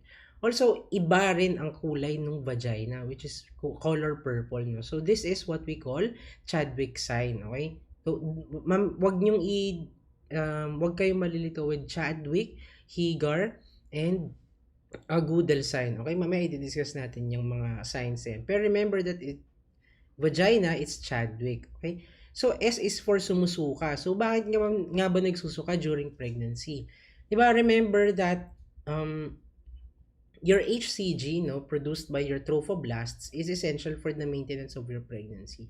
Pero it is also the cause of your vomiting during pregnancy. Kaya 'di ba may morning sickness tayo na tinatawag. So pero hindi naman lahat ng pregnant women nagkakaroon ng morning sickness. Right? So yung pagsusuka na yan, it peaks during 8 to 10 weeks or some say 8 to 12 weeks. So that corresponds as well, it reflects also as well yung peak ng HCG production, no, ng placenta. Alright, so next will be you, umiihi ng umiihi. Okay, dahil sa gravid uterus, 'di ba? It presses down onto your bladders, increasing the bladder pressure, and then also naturally increasing also your urgency and frequency of urination. Next would be letter M, may gumagalaw. So that's quickening, 'di ba? Ma'am Shane discussed na if wala kang choice, if hindi alam yung LMP, hindi alam yung ultrasound, then another method will be dating by quickening, di ba? So quickening is the perception of the fetal movement by the mother. So yung quickening natin happens 16 to 18 weeks, di ba? Kapag multiparous, and 18 to 20 weeks kapag nulliparous naman. Alright? So tandaan nyo na quickening, it's also a presumptive sign of pregnancy. Last will be E, again, no? Amenorrhea. So, more than 10 days na missed menses, usually pwede ka na tas meron kang known intercourse during the initial day, no? So, pwede ka na mag-suspect na baka pregnant ka, and so you may take a pregnancy test. Right? So, those are the presumptive signs of pregnancy, no? Presume. Right? So, probable signs of pregnancy naman, di ba? Ang galing. Kung ano yung word, yun din yung mnemonic ko for that. So, probables naman siya. May S lang, siningit ko lang para dun sa for the sake of completion. Okay? So, let's start with ito yung mga signs na magsasabi sa'yo na parang siguro buntis ka. Parang nag-i-increase yung chances mo na parang buntis ka nga talaga. No? So, let's start with P. It's a positive urine pregnancy test. Yung positive natin na PT, urine PT, usually that can be detected as early as 2 to 3 weeks, no? At a level corresponding to 25 milli-international units of HCG. Okay, so hindi naman to necessarily na buntis ka agad, di ba? Kasi as we all know, meron tayong ibang mga conditions that would also cause a positive urine pregnancy test. Anything that would increase the HCG, no? Such as molar pregnancy or choriocarcinoma or any other pathological condition. So, R would be the bouncing back of the fetus, no? So, parang ito na yung napapansin din nung ibang tao na parang, uy, parang may gumagalaw nga dun sa ano, dun sa, nga dito sa chan. So, as well as yung outline of the fetus, no? So, that's R and O.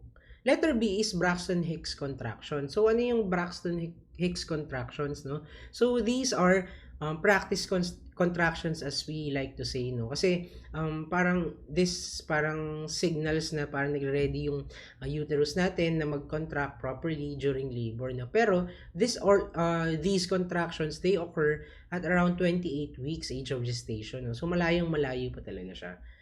And usually they are painless, no, as compared to painful labor contractions, and they do not efface the cervix as compared to labor contractions which cause effacement and dilatation of the cervix. So A is abdominal enlargement. So in combination with R and O, no, returning or bouncing back of the fetus and outline of the fetus, ito yung parang sign sa parang mukha talaga siyang baby, yung bump mo sa belly mo, no. So the abdomen, it enlarges at around at 12 weeks rather, the fundus is felt na, no. And at 20 weeks, yung fundus natin umaakyat up to the umbilicus. That's why we usually use yung measuring tape, di ba? We measure yung correspondence ng age of gestation with the measurement from the pubic symphysis up to the fundus that is felt at the umbilicus level, no? Usually starting at 20 to 20 weeks and ending at around 34 weeks. Doon siya nagko-correlate with your age of gestation. Right? So, B is beta HCG. Again, yun yan, diniscuss ko na, no? Sa positive urine PT, 25 milli-international units, and usually, itong beta HCG natin, they are produced like 6 days after fertilization, and they may be detected as well 8 to 10 days after implantation. So, serum levels yun, no? Kasi itong urine PT natin, 2 to 3 weeks yan. Okay, Goodell sign and Hegar sign, right? So, okay, malilito dito sa dalawa, no? So, yung Goodell sign is the softening of the uterus, alright? So, yung Hegar sign kasi, it's the softening of the isthmus, okay? So, Hegar sign for isthmus, ng uterine isthmus natin. Sorry, yung Goodell sign pala is a sign of cervical softening. And S finally will be sticky mucus in cervix, no? So it's also a probable sign of pregnancy. So let's now go dun sa positive side signs of pregnancy, no? So dito mo na pwedeng sabihin na buntis talaga ako, okay? So dati nagdududa ka lang, no? Ngayon sure ka na kapag meron kang narinig na positive signs. So FUS, no? F is for fetal heart tones. Hindi mo na may kakilala yung baby talaga yan, okay? Yung nasa tiyan mo kapag may narinig kang heart tones. Alright, so your heart tones are detected by transvaginal ultrasound at around 6 weeks age of gestation, no? And your Doppler, using Doppler naman ultrasound, these fetal heart tones can be detected by 10 weeks age of gestation, no? Auscultation is 17 weeks, okay? At 20 weeks, beginning at 17 weeks, at 20 weeks, mga 80% of all women can be, maririnig mo na yung fetal heart tones, no? And by 22 weeks, almost all of pregnant women, maririnig mo yung fetal heart tones. Right? So, may gumagalaw. So, kapag naramdaman ko na talagang may gumalaw dun sa, may fetal movements dun sa tiyan mo, sure na tayo na baby na yon, okay? Hindi yun leftover ng Christmas Noche Buena ninyo, pero baby talaga yun, guys. So, yung S will be sonographic recognition, no? And so, in combination with your fetal heart tones, no, pwede mong makita yung parts of the early embryo, no, using ultrasound. So, usually by 3rd week, no, makakita tayo ng gestational sac. Right. So, one of the cornerstones for diagnosis will be yung beta HCG natin. So, what is the beta HCG ba? So, it is produced by syncytial trophoblasts in exponential amounts following implantation, no? So, it rescues the corpus luteum from regression up until the luteoplacental shift. So, ano ibig sabihin ng luteoplacental shift? Remember, di ba, yung corpus luteum natin, the hallmark of the corpus luteum is the production of progesterone. So, this progesterone maintains the pregnancy up to such a point that the placenta coming from the syncytiotrophoblasts and the cytotrophoblasts will complete or is completely formed, no? So yun yung sinasabi nating luteoplacental shift, no, that the release and the production of progesterone is transferred na, yung function niya is transferred na from the corpus luteum up to the placenta. All right, so remember that your beta HCG contains two subunits. So it's the alpha subunit and the beta subunit. So yung alpha subunit natin, it's actually similar to your LH, to your FSH, and to your TSH. Diba? Kung mareremember ninyo yung molar pregnancy, meron tayong very, very high levels of beta HCG. So, kaya nagkakaroon ka ng other signs that would correspond to also seemingly elevated sa hormones, no, such as LH, no, kapag sobrang daming LH, meron kang tika lutein cysts.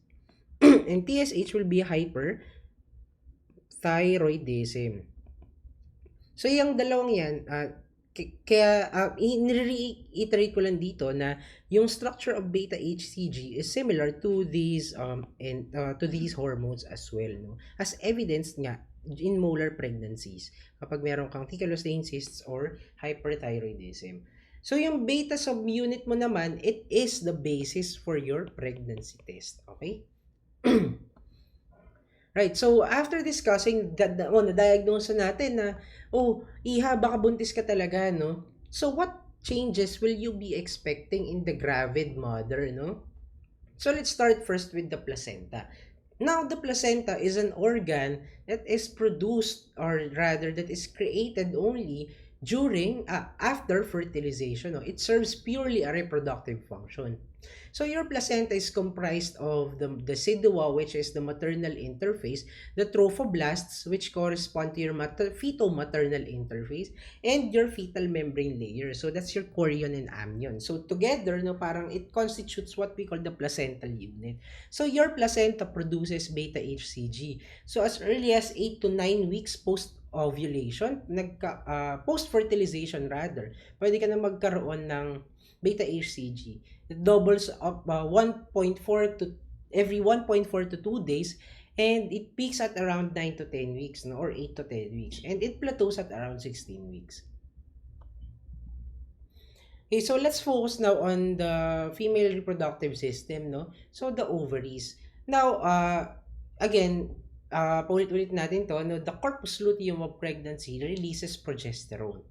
But not only progesterone, it also releases relaxin. Now, you might think that relaxin is pang relax siya ng bones or whatever para ma-accommodate yung gravid uterus. But no, it's actually a remodeling agent of the reproductive tract to accommodate labor. Alright? Kasi may ganong misconception eh.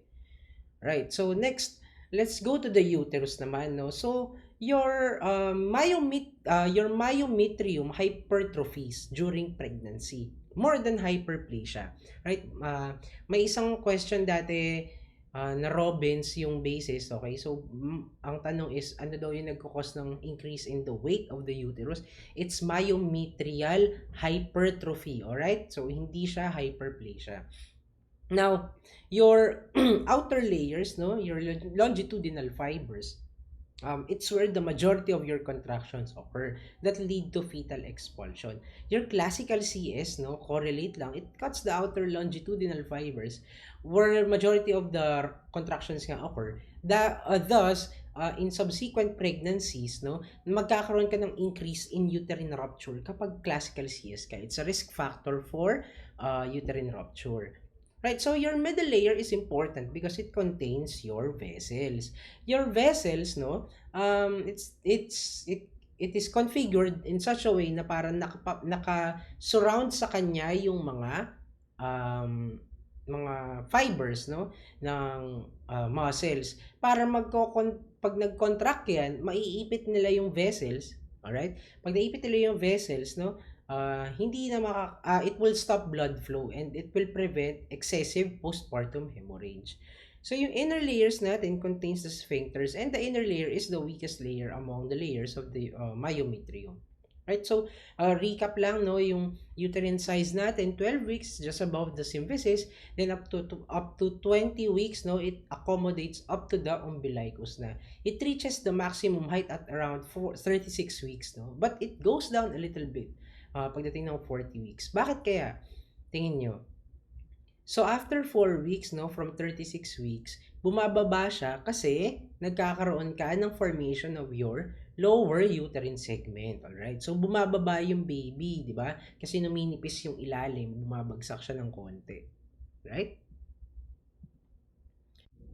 So also an important understanding of the blood flow of the umbilical arteries and the veins will be helpful for the boards. No? So, discuss mo natin yung uterus. No? So, the uterine blood flow, the maximum amount that flows will be around 750 milliliters per minute. And there is a decrease in vascular resistance due to progesterone and relaxin. Okay, so, di ba, kanina sabi natin yung relaxin, meron siyang function to remodel the reproductive tract, but also it acts on the vasculature. Okay, so there is an increase in refractoriness to angiotensin 2 and norepinephrine that contributes to the decrease in vascular resistance of your uterine vasculature.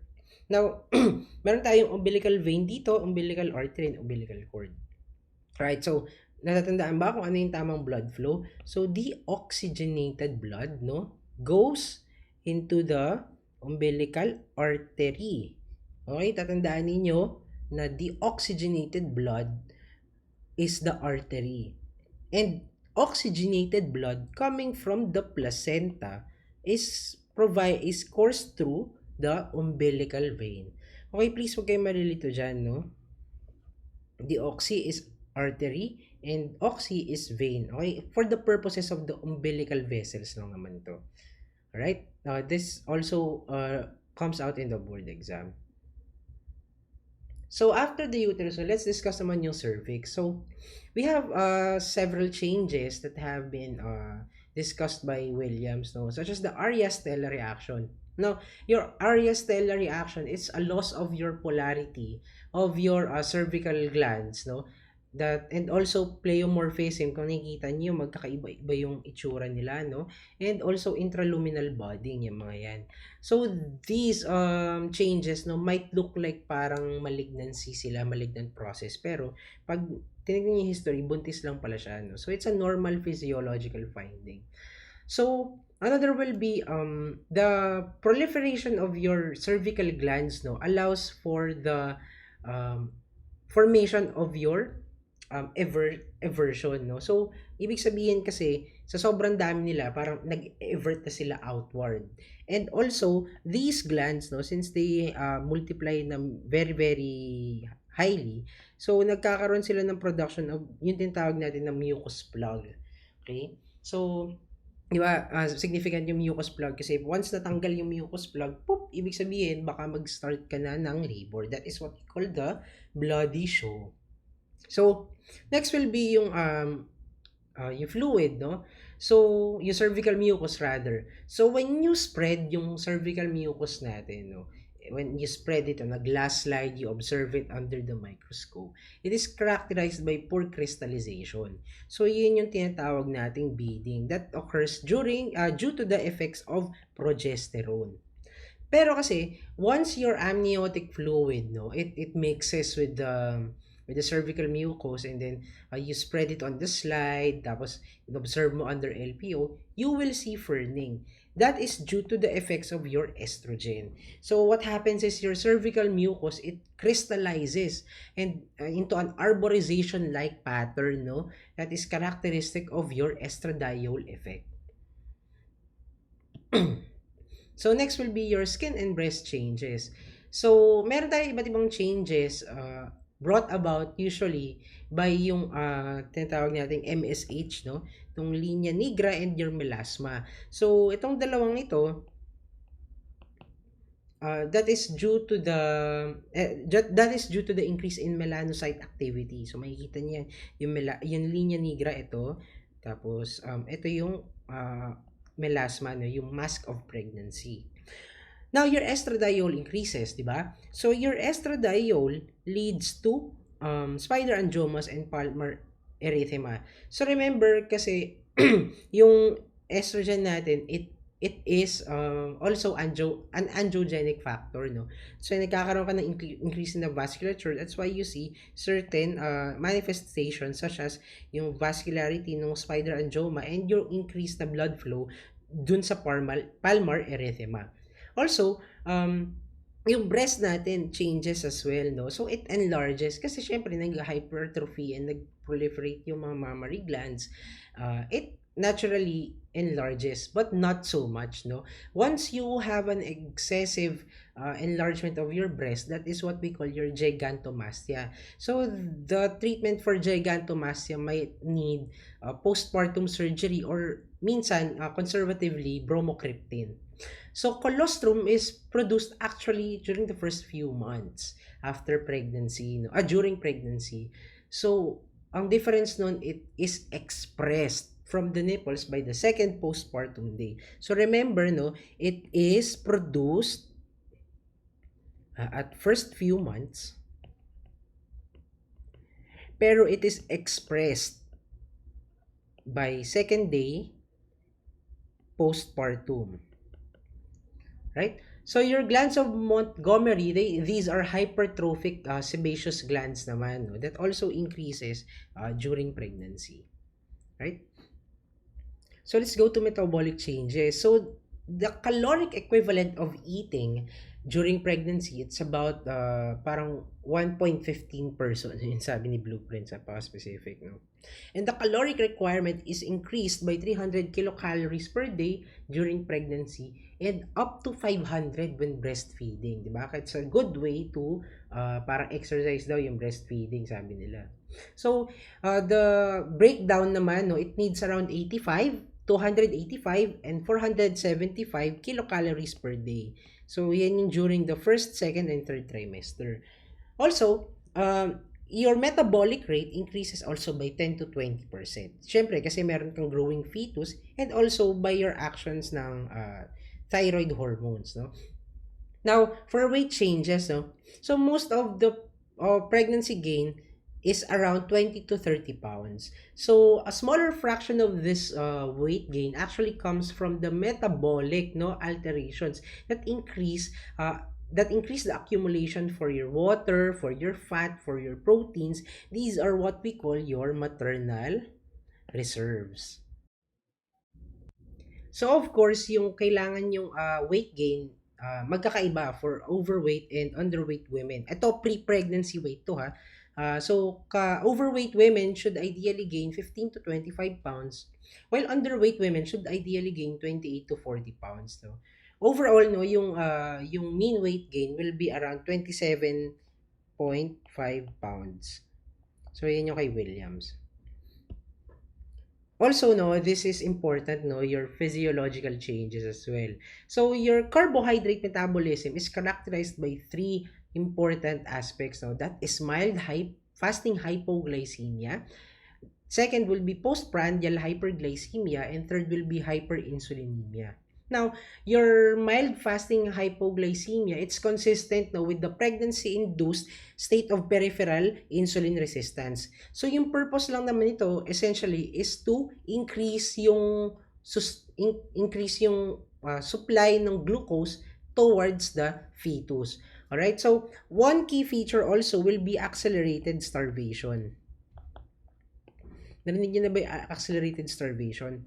So, we advise pregnant women to have small frequent feedings, especially if they are diabetic. Kasi, due to these changes, no, in carbohydrate metabolism, a slight overnight fasting, no, may lead to glucose switching to lipid fuel dependence. So, ang mangyayari doon, yung plasma concentrations of your free fatty acids, triglycerides, cholesterol, higher sila during the fasting state. So, ibig sabihin, kapag nag-fast ka pa, mas magiging exaggerated yung responses na yun.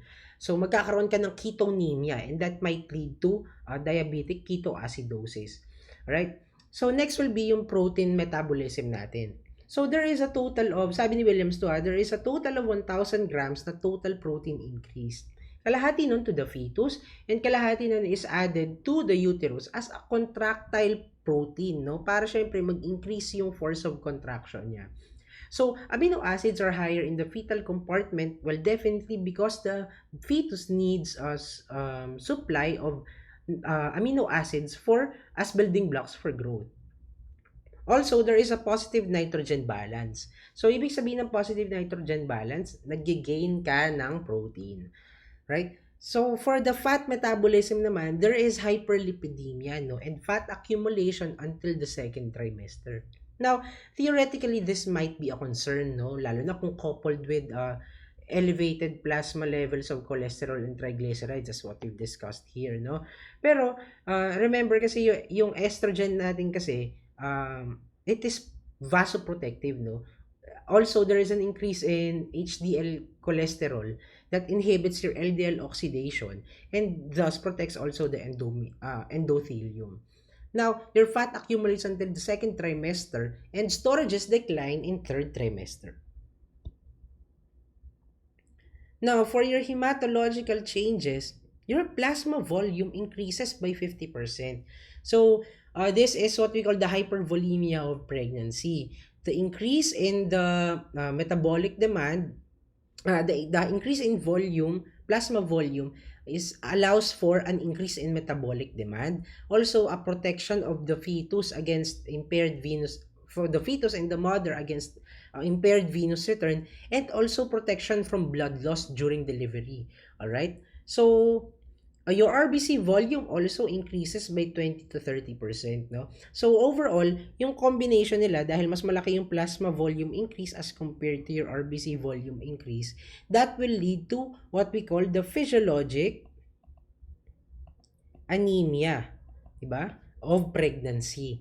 Alright, so your physiologic anemia, it's heralded by a mean hemoglobin count of 11.5, 10, and 11.5 during the first, second, and third trimester respectively. So, madali lang tandaan yung values na yan, huwag kakalimutan, please. Also, your WBC count slightly increases to around 10.5 million, no, per ml. For coagulative changes, no, your pregnancy, it's hypercoagulable state. Pero kasi, fibrinolysis balances out also yung hypercoagulable state na yun in order to maintain hemostasis. Now, your platelets, they slightly decrease due to an increase in plasma volume and increase in peripheral destruction. Now, your levels of fibrinogen and factors 7 to 10 also increase, but again, clotting and bleeding times do not change. Bakit nga? Kasi kasi binabalance out yung fibrinolysis. Right? So, your iron needs naman during pregnancy, it's around 1,000 milligrams. Most of it is needed in the latter half of pregnancy. That's why we tell your mother, your mothers, no, that although meron tayong increase in maternal erythrocyte volume dito, no, although nag-i-increase ito, no, it would not be enough in order to meet the demands of pregnancy, especially during the latter half of pregnancy. Right? So, yung sinasabi natin, di ba, kaya nagbibigay tayo ng iron, di ba, iron supplements during pregnancy. So, next, technically, your pregnancy cycles through different inflammatory stages, no? Sabi kasi nila, di ba, your pregnancy, it's an anti-inflammatory condition kasi it allows for the development of your fetus, which is essentially a foreign agent. But no, kasi yung pro-inflammatory natin na stage, it occurs during early pregnancy. Why? Because it allows to break the lining of the endometrium to remodel the existing vascular system as well as to remove the debris coming from the implantation and these changes. No? So, yung anti-inflammatory natin na state, it occurs during mid-pregnancy. Why? Because it allows for rapid fetal growth. Kasi doon na mag-grow si baby. Finally, as you near parturition, no, you get back to that in pro-inflammatory stage and to allow the influx of your immune cells to promote labor. Also, there is a dominance of Th2 and CD8 cells during pregnancy as well as these elevated markers. Now, your cardiovascular changes include the most important here will be your increase in cardiac output by 30 to 50%. Right? So, this is due to an increase in stroke volume and is maintained after by an increase in heart rate. Now, your cardiac output increases by around 30 to 50% and is greater in the lateral recumbent position, increasing by more by an additional 20%. That's why, di ba, when we have fetal decelerations or any other abnormalities during fetal intrapartum assessment, we advise the mother to lie down in the lateral recumbent position in order to increase blood flow, right? So the peak increase of your cardiac output occurs during the 20th to 24th week. Your systolic pressure decreases slightly, as well as your diastolic pressure, and they reach and nadir the lowest point at week 24, after which they slowly rise back to pre-pregnancy levels. Now, additional lang from Williams, no, there is a larger cardiac silhouette as well as an exaggerated splitting of your S1. There's a louder S1 and S2 as well as a distinct S3. But your S3, di ba, yung S3 na yan, hindi siya yung pathologic na S3 gallop na we usually hear in internal medicine. When you have a pregnant patient, you may expect an S3 sound. Right? So, there is an SVR decrease as well, di ba? Sabi natin kanina, due to the effects of your progesterone and relaxin. Alright? Systemic vascular resistance. Now, for your respiratory changes, you can note here that the diaphragm is elevated by around 4 centimeters no, during pregnancy. The subcostal angle widens also no, to 104 degrees. And the transverse diameter of your thoracic cage also lengthens no, by around 2 cms. Alright? So, this is important because it will affect as to how your volumes in the lungs will change. So the most significant changes are the reduction in your total lung capacity. Syempre kasi 'di ba umakyat yung diaphragm natin. So mako-compress slightly yung lungs. As well as your FRC, no, your functional residual capacity, your external reserve expiratory reserve volume and your residual volume.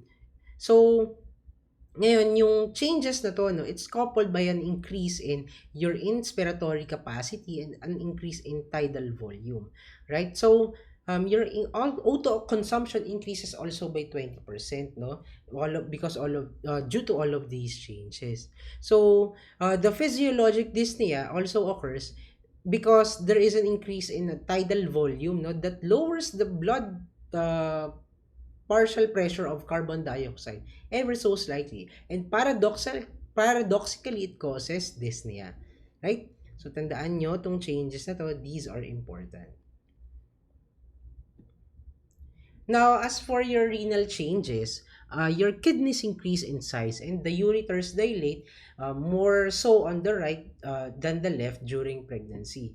So, this unequal dilatation might be a result of your cushioning provided by your left ureter, no, by the sigmoid colon, and siguro dahil na rin sa greater right ureteral compression exerted by the dextro-rotated uterus. So, the relaxin also mediates vasodilation, di ba? That's what we have discussed a while ago. This increases your GFR by up to 50% early in pregnancy and is maintained until delivery. So, this occurs also due to an increase in due to hypervolemia during pregnancy, no? So your hypervolemia induced hemodilution, it decreases your protein concentration and your oncotic pressure of the plasma of the glomerular microcirculation. That's why mas mapupul papunta sa kanya yung fluid, increasing your GFR. Also, your renal plasma flow increases by around 80% before the end of the trimester, no? Due to also relaxin. So your RAAS is also activated, no? That increases your aldosterone and your sodium resorption. Your AVP threshold, no, your vasopressin, it decreases, no. That's why there is a slight decrease on your serum osmolality by around 10 milliosmoles. So it is not unusual, no, that there are that there might be amino acids or water soluble vitamins or in the urine, no, pwede ka rin magkaroon ng glucose in the urine as well as proteins, no, basta lang hindi sila excessive. Glucosuria may be normal around 1 every 6 of pregnant women, no, but when glucosuria is identified, no, you should not exclude the possibility of diabetes mellitus.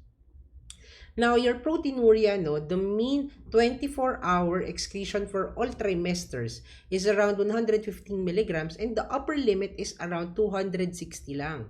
Diba? Itong 95% na to. So, once you exceed that 24-hour protein excretion, then be worried na because that might be actually preeclampsia. Right? So, your hematuria may be a contaminant. Especially, no, kapag magkaroon ka ng UTI, di ba? Pwede ka magkaroon ng hematuria, kahit microscopic hematuria. Also, pwede rin during labor, no? Kapag nagkaroon ka ng trauma in the genital tract, pwede ka magkaroon ng hematuria. Now, your GI changes include morning sickness. That's due to primarily your SHCG, no? Nausea and vomiting occurs in 70% of all pregnancies, right? But what would be concerning is excessive vomiting that reduces, no, that is associated with weight loss. More than 5% of your pre-pregnancy weight is lost due to vomiting. That is what we call your hyperemesis gravidarum, no? It is also associated with ketosis as well as loss of your electrolytes. Syempre, dahil nagsusuka ka nga. So, that needs medical attention, no? Gastric emptying time increases. Pero sabi ni Williams kasi unchanged daw, no? Blueprints yung increases daw. And it lowers the esophageal tone. So, what is important here is it may lead to reflux, di ba? Kaya mas madalas yung parang GERD-like symptoms natin in pregnant women. Also, this is also the reason why we are wary of using general anesthesia during delivery. Diba? Usually, mapapansin nyo, palaging ano lang yan, local blocks, no, regional blocks. So, minsan lang mag-GA. So, the reason for this is because of the increased gastric emptying time, no? So, anesthesia may increase further yung GET natin. So, what will happen is that the regurgitation, no, coming from the increased gastric emptying time may increase and aspiration of gastric contents may occur. So pwedeng mamatay si mother essentially, no, pag nag-GA. So PTLSM also occurs, no? PTLSM, ang tawag doon ay spitting during pregnancy, yung parang masyado sila mag-produce ng saliva. So, this also caused by a decrease in your esophageal tone. Constipation may also increase due to increased water due to the gravid uterus, no? So, that decreases your motility of your large bowels. So, hemorrhoids may also increase in incidence during pregnancy. Kasi nagkakaroon ka ng congestion of your pelvic vessels, di ba? Tapos nagkakaroon ka ng increased abdominal pressure as well. So, that leads to your, coupled with your constipation, that leads to hemorrhoids, no? So, hepatobiliary changes include an increase in portal blood flow, right? As well as an increase in body albumin, but a decrease in serum albumin. So, your serum albumin decreases due to hypervolemia, di ba? Tandaan niyo yun. So, there is also an effect of progesterone, no, when it comes to the gallbladder. Your progesterone leads to a decrease in your gallbladder contractility. Due to an inhibition of your CCK, mediated smooth muscle stimulation. No? Di ba yung CCK kasi yung primary regulator of your contraction of your gallbladder. Now, this leads to intrahepatic cholestasis. What happens here is that the stasis, the stasis of your contents of your gallbladder leads to gallstone formation as well. Pwede ka rin magkaroon ng leakage, no, of your bile towards the skin. Di ba? What happens there? Nagkakaroon ka ng bile deposition in the skin that leads to pruritus. That is what we call the pruritus gravidarum. Okay? So, for your endocrine changes, again, paulit tayo dito, pregnancy is also a hyperestrogenic state. So, mainly due to placenta production and the contribution of your ovaries, but to a much lesser degree. Right? So, fetal well-being and fetal death and anencephaly is actually correlated with maternal serum estrogen levels, though. Right. So your placenta not only produces HCG, no, and relaxin, but it also produces HPL. Right. So what happens with HPL? It ensures that there is a constant nutrient supply to the fetus. HPL, known as the human placental lactogen or human chorionic somatotropin hormone, no, causes lipolysis that increases your circulating free fatty acids, no.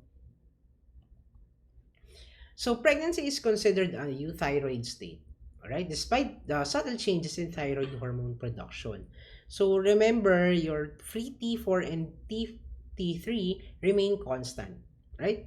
So in your HCG may also weakly stimulate your thyroid, no, your thyroid hormones, no, that increases your T3 and T4, but slightly decreases your TSH in early pregnancy.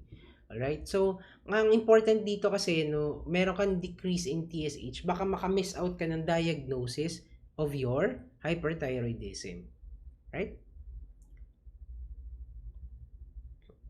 So your parathyroid glands also change, no? There is an increase in extraplacental PTH that leads to an increase in calcitonin, right? So pregnancy and other triggers such as lactation, they cause calcium stress that leads to an elevation of your calcitonin. Now, your musculoskeletal system also changes. No? There is a progressive lordosis that leads to increase in joint mobility that is not correlated with any hormonal changes. Di ba?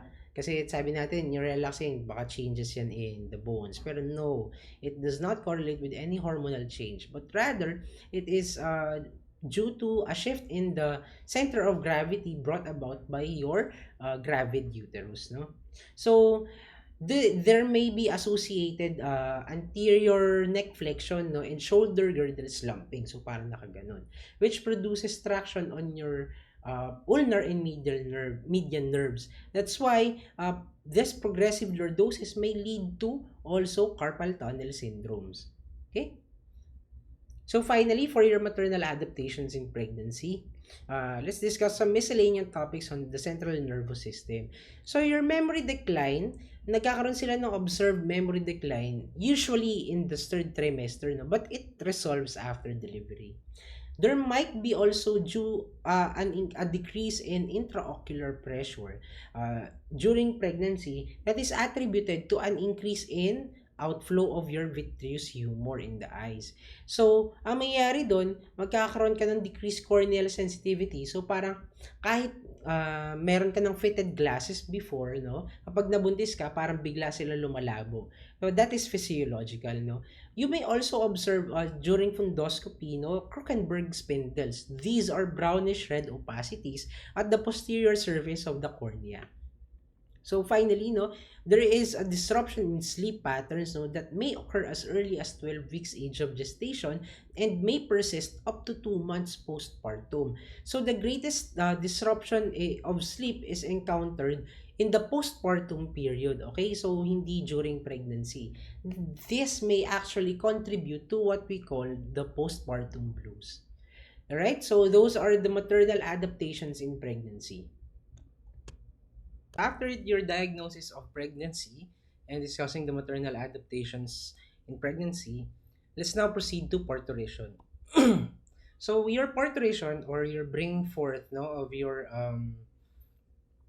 infant, it includes different phases. So the first phase is quiescence, no, which is a prelude to your labor.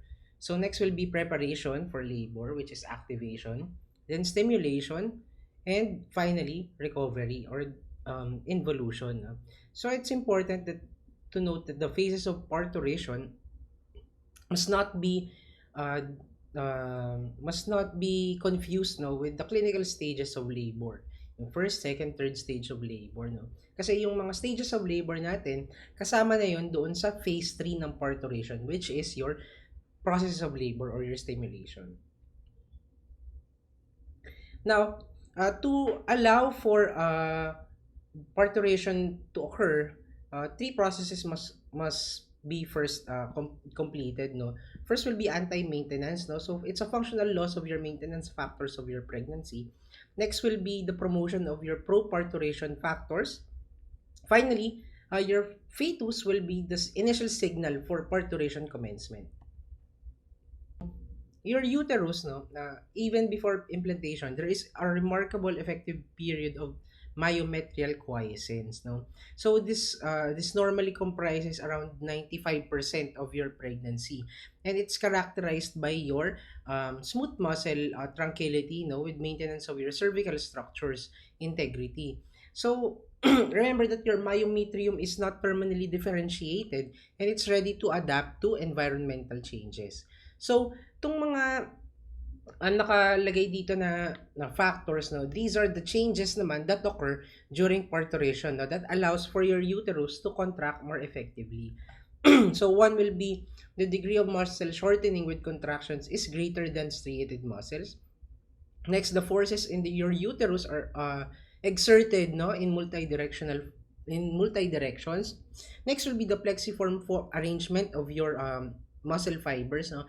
And lastly, your fundal force is greater than your lower uterine segment force. So all of these factors to contribute to the uh, to the force that is exerted by your uterus during parturition to allow for adequate contractions in fetal expulsion.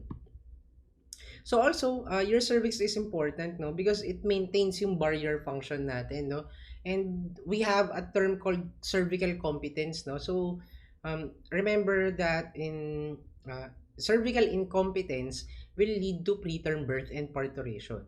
So there are also extracellular matrix changes, no. So remember, kapag non-pregnant ka, usually firm yan, no, like your nasal cartilage, no. Pero as we go along the pregnancy, no, it becomes more distensible and soft, parang like the lips. Ganun siya nagiging kalambot. Finally, your placenta, no, again, we have two parts of your placenta, di ba? The amnion and the chorion. Chorion rather. So, mayroon kang decidua, may trophoblasts ka, and meron kang fetal membranes, which are these two. Now, your amnion, it provides the tensile strength not to resist rupture, while your chorion provides immunological resistance. So, it is also enriched with enzymes called that inactivate uterotonins, no? So, it allows for pregnancy to occur. So, ibig sabihin, kailangan natin ng inflammatory influx in order to affect parturition.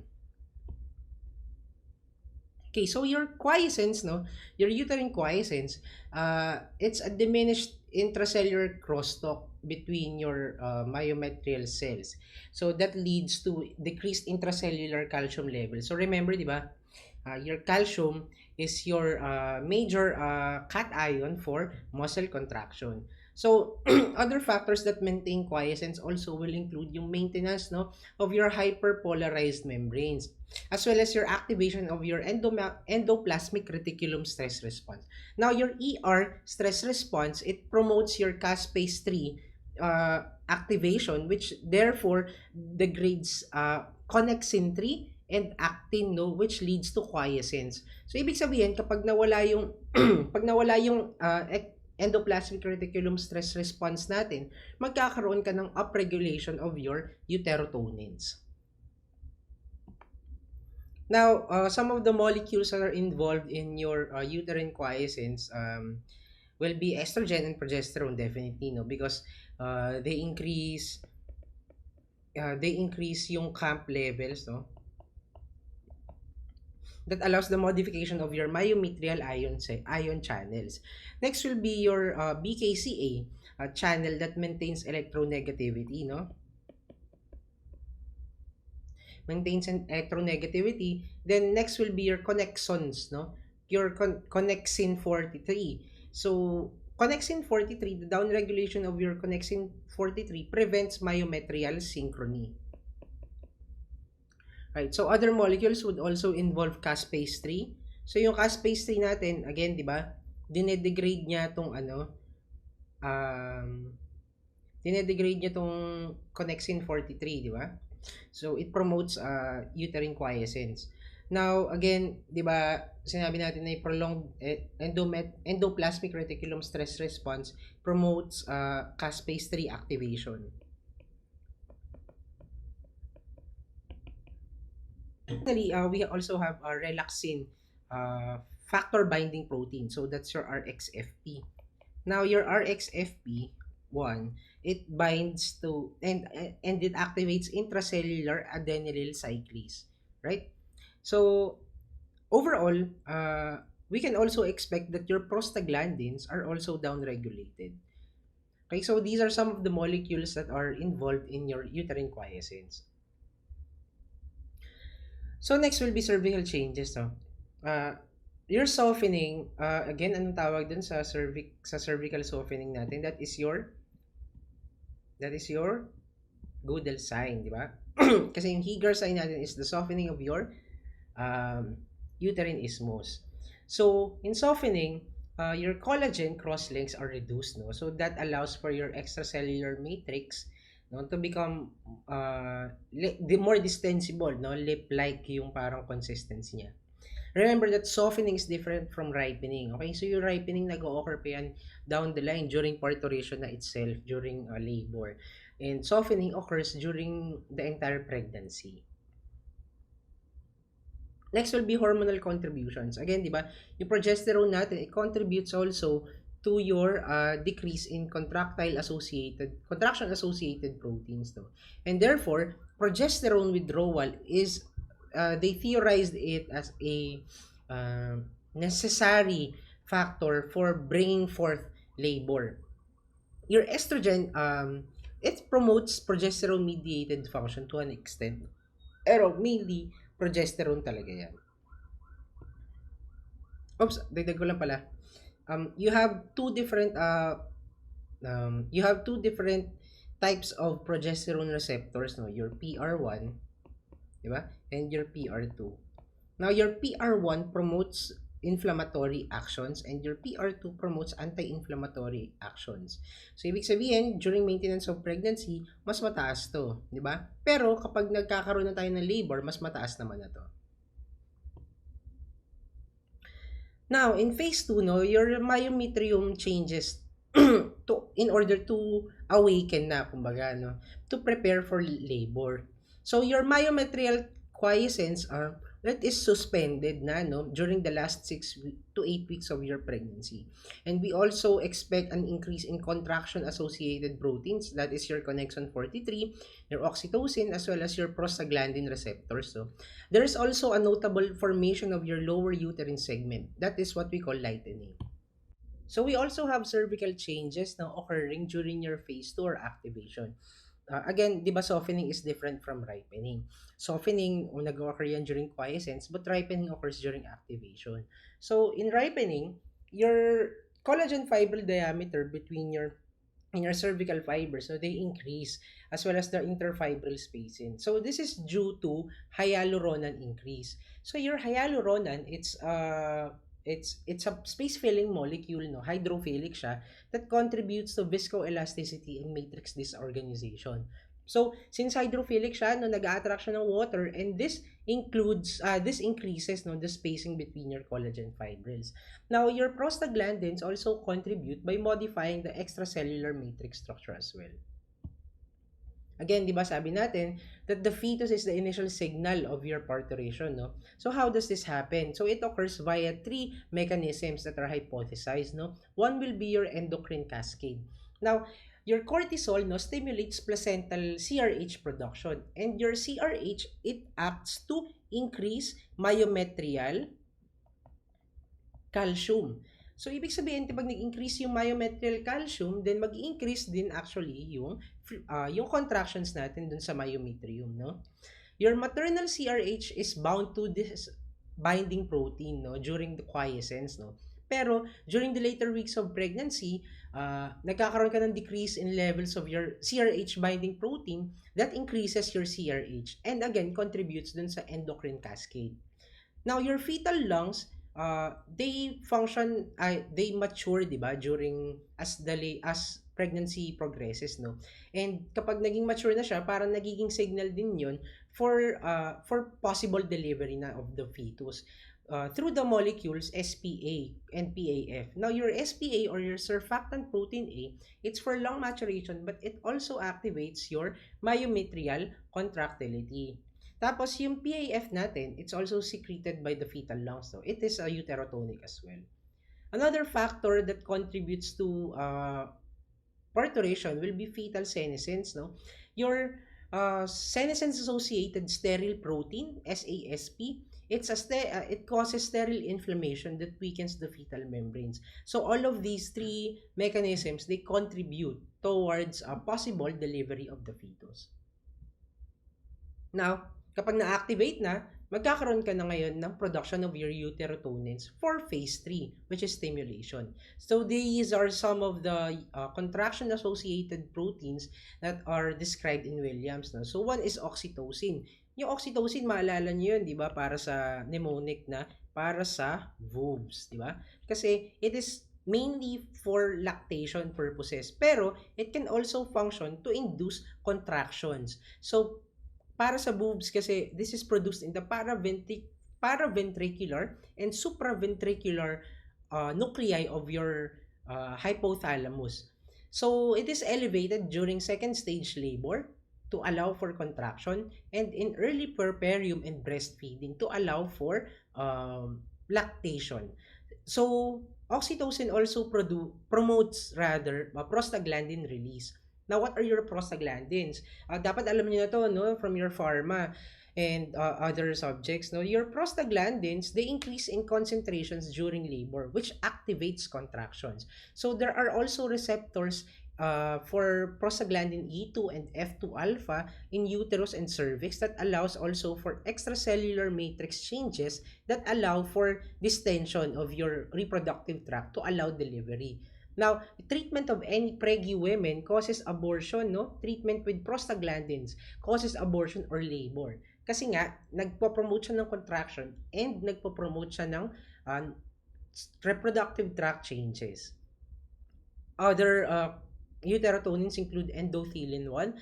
So your endothelin 1 induces myometrial contraction as well as synthesis of other mediators such as your prostaglandins.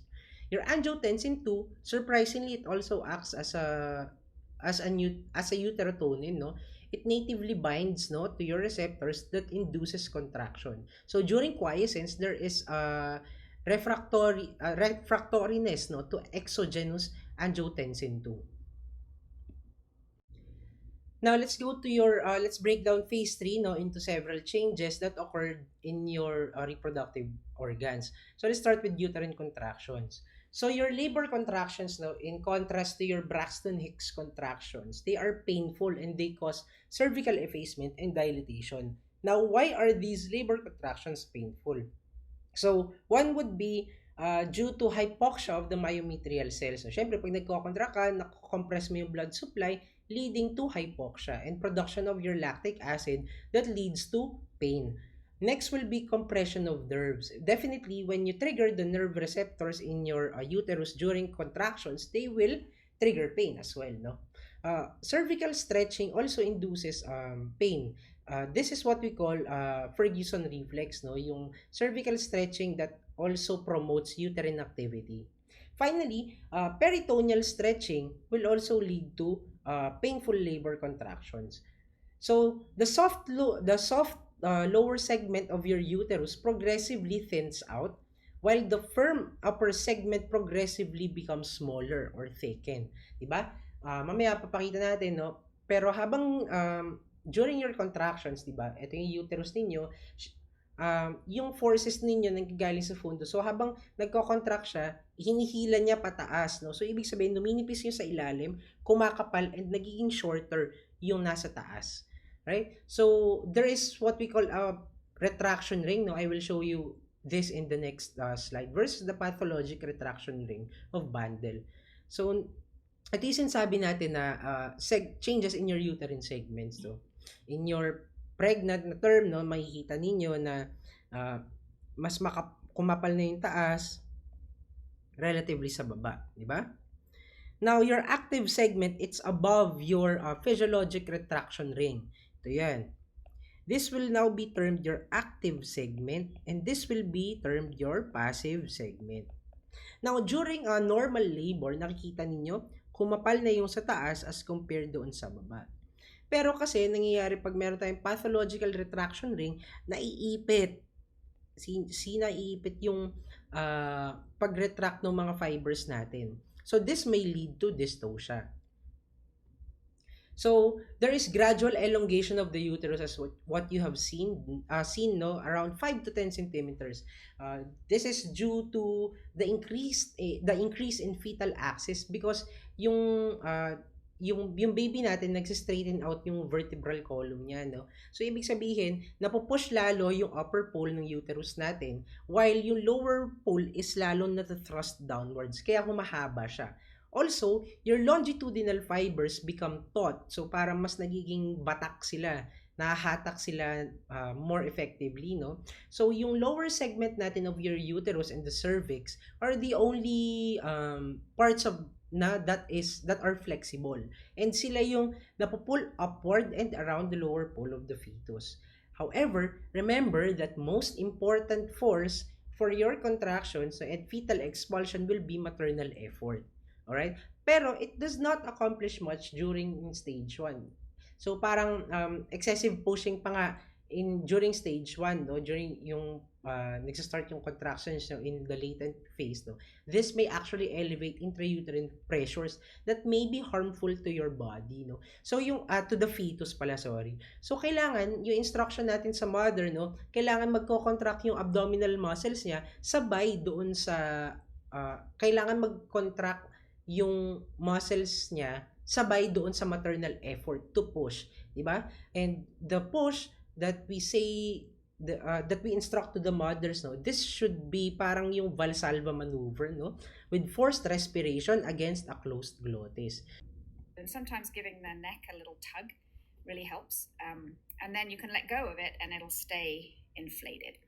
And I show people how if you just squeeze the side of the balloon like this, not much is happening to the neck of the balloon here, and it's not opening very much. These are the Braxton Hicks contractions that are just practice contractions that more and more common towards the end of pregnancy, but they don't do all that much to what's happening to the cervix. So real contractions happen at the top of the uterus. That's which is where the fundus, the power of contractions happens. It's the muscle fibers at the top here getting shorter and thicker, which squeeze the top and then pull up on the side of the uterus here. And just like with real contractions, I have everybody just squeeze and then let go, and then just squeeze and let go. You just have to do a little bit at a time. Yes. And you can see how we're getting that effacement or thinning of the cervix down here, and not much dilation is happening while we're still working on shortening the cervix here.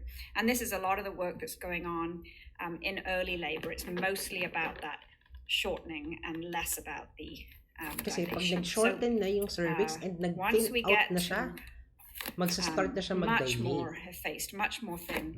Pag then we're going to effaced na start siya. dilating. Yan, nakita niya nagda-dilate na, di ba? Nung effaced na yung cervix. A lot of people get kind of nervous at this point. It's like, oh no, I don't want to push. So we always have a bit of a joke. It's just like actual labor, where you'd be like, it's okay, just breathe, do it gently. You're stretching beautifully, and then just give it one more push, and the baby will be here. There you go. Yeah. And it's always just an absolute rioting class. Diba? So, nakita nyo, medyo mas maganda yung demonstration na yun kasi at least na-visualize nyo kung paano nagko-contribute yung upper forces natin dun sa fundus in thinning out yung lower segment of the uterus and as well as yung cervical effacement and dilatation. And sometimes giving the neck a little tug. Right. So, effacement is different from dilatation. Diba? Yung effacement natin, it's the shortening of your cervical canal, usually from 3 centimeters no, to a paper-thin circular orifice. Okay, so full dilatation occurs at 10 centimeters, no? So, effacement may actually happen before labor even begins. So, in comparison, ito yung picture natin, comparing lang yung multiparous natin versus your primigravid, no? So, before labor, kunwari dito sa primigravid natin, kung titignan ninyo, yung mahaba pa, di ba? Undilated din yung cervix natin, no? Whereas, pag compare nyo dun sa multiparous, no? Even before, mag-start pa siya mag-efface, para medyo dilated na siya. Kasi multiparous na nga yung ano natin, patient natin. So, naturally, meron ng history of dilatation around those areas. No? Sa letter B, no, as effacement begins, no, yung multiparous natin, nakikita ninyo, nagda-dilate na siya. Whereas, yung primigravid natin, as effacement begins, hindi pa siya nagda-dilate. Okay? Nagsha-shorten pa lang din siya. So, ibig sabihin, your multiparous women, no, they begin to dilate first before your primigravids, no? So, as complete effacement occurs between multiparous and primigravids, no, yung makikita ninyo dito sa multiparous, wide na kagad siya, almost fully dilated na kagad siya. Whereas, pag primigravids, no, hindi pa siya ganoon ka-dilated. Alright? So, kaya mas matagal yung labor ng ating nulliparous women, nung ating primigravids, no? Kasi nga, hindi pa sila nagda-dilate to an extent similar to that in multiparous women. Right? Now, combination of these actions, no, effacement and dilatation, they allow for the amniotic bag to go out of the to protrude out of the uterine cavity, no? So that is what we call yung parang forebag ng amniotic fluid. So there might be also rupture of membranes that occur, no? Pero in this case, kapag nag-rupture na yung membranes, hindi na yung forebag ng amniotic fluid yung nagpe-press down dun sa cervix natin. But instead, yung presenting part na, sabihin natin vertex, yung ulo ni baby na, yung magpo-push doon towards downward sa cervix para mag-dilate siya, no? Now let's go to fetal descent. Your descent, no, again, in nulliparous, engagement occurs first before labor, di ba? Tapos, your fetal descent is based on the positions that are mandated by your ischial spines, di ba? Your fetal biparietal diameter, it is measured against the level +5 or -5 or -3, -4, kung ilan man, no, in relation to your ischial spines. Alright? So, again, I'm just showing you here yung stages of labor natin, no? As well as the as well as the divisions, no, and the phases. Pero this is better reserved, no, for your OB/GYN main lecture, which you should need to review first kung gusto niyo maintindihan yung mga next few sections. Right. So, the pelvic floor also thins out during labor, no? Recap lang that the most important part of your pelvic floor will be your levator ani. So, during pregnancy, your levator ani undergoes hypertrophy. But in labor, the levator ani is stretched and the central perineum thins out, no? So, when the central perineum reaches maximum distension, then nagkakaroon ka ng dilatation ng anus ninyo. And minsan, kaya during labor, nagkakaroon ng anterior rectal wall bulge as well, no? So finally, pag nagkaroon ka na-deliver niyan si baby, magkakaroon ka na ng placental separation. So, for the placenta, to accommodate itself to its reduced area na, kasi imagine, di ba, may baby muna yan. So, kaya siya ganyan ka-wide. Pero kapag ano na siya, pag nawala na yung laman na baby nun, magbabuckle up na siya. Di ba? Magbabuckle up na siya as what you can see here. Nagkakaroon ka ng reduction in the area, no? Pero kakapal din siya. Di ba? Relative dito sa una nating figure. Para mas makapal na siya ngayon. Alright, so the sudden diminution in uterine size is inevitably accompanied by a decrease in the area of placental implantation. Now, this buckling up, no, it induces tension that pulls the weakest layer, no, which is the decidua spongosa. Right? So, habang nagse-separate sila, no, nagkakaroon ka ng formation ng hematoma. Alright? So, baka sabihin kasi ng iba na the hematoma that forms during placental separation causes the separation. Pero it's the other way around actually. Dahil sa separation, nagkakaroon ka ng hematoma. Right, so there are two mechanisms of your placental separation. One will be the Schultz mechanism, no, yung shiny. Bakit siya shiny? Kasi kung makikita ninyo dito, yung retroplacental hemorrhage natin, naiipit between the placenta and the membranes. Whereas kapag dirty Duncan naman, makikita ninyo, magse-separate muna yung placenta at the periphery, sa gilid muna siya. Nakita nyo, nag-separate muna siya. So yung blood nyo from here will escape out. Kaya siya dirty. Okay, so the placenta descends sideways, the blood escapes, and the maternal surface appears first. In comparison to your shiny Schultz, the fetal surface appears first. Finally, we reach puerperium, no? Immediately and for about an hour or so after delivery, your myometrium remains contracted. This allows for direct compression of your large uterine vessels now to prevent excessive postpartum hemorrhage. Now, kaya tayo nagbibigay 'di ba ng oxy pagkatapos mag-deliver? It's to augment lang yung contraction that occurs. Because pag wala tayong binigay na oxy, baka mahirapan yung uterus natin na mag-contract, no? Although it is contracted, baka lang mahirapan siya, no? And in rare cases, may even undergo uterine atomy, which leads to excessive postpartum hemorrhage. Now, in early puerperium, no, during the first 2 to 3 weeks, nagkakaroon ka ng onset of your lactogenesis and your letdown. And after 4 to 6 weeks, we expect the return of your ovulation. So, actually, your return of ovulation, it is dependent on the breastfeeding status of your mother, di ba? Remember, one of your methods for contraception is lactation amenorrhea, di ba? Kung habang nagbe-breastfeed si mother, nasusuppress yung production of your, the promotion of your ovulation, no? Kaya minsan, pag ina-advise natin sila na mag-follow up sa atin after na manganak, after 4 weeks, isa sa mga tinatanong natin ay kung nag-reglam na ba sila. Alright? So, para lang ma-assess natin kung nagkaroon na ba sila ulit ng ovulation. Alright, so pagkatapos yung mag-deliver ng baby, ngayon si patient natin, goes on to her life, tas repeat cycles na of your menstrual cycles, tapos pwede rin siya manganak ulit, all those other changes that we have discussed a while ago, and then eventually tatanda rin siya and will reach menopause. Alright, so now, remember, your menopause, it's actually a term that describes your last menstrual period. Okay, so hindi yun parang magkaiba yon with perimenopause, which is yung variable time ninyo before and after your menopause. Right? Kasi di ba minsan sinasabi ng mga nanay na, oo, menopause po ako ngayon. Pero hindi, yung menopause nila ay yung last nila na menstrual period. And yung time na minimension nila na menopause sila ay actually peri or postmenopausal na. Now, that is different from your climacteric, no? Yung climacteric natin, it's the time after the cessation of your reproductive function.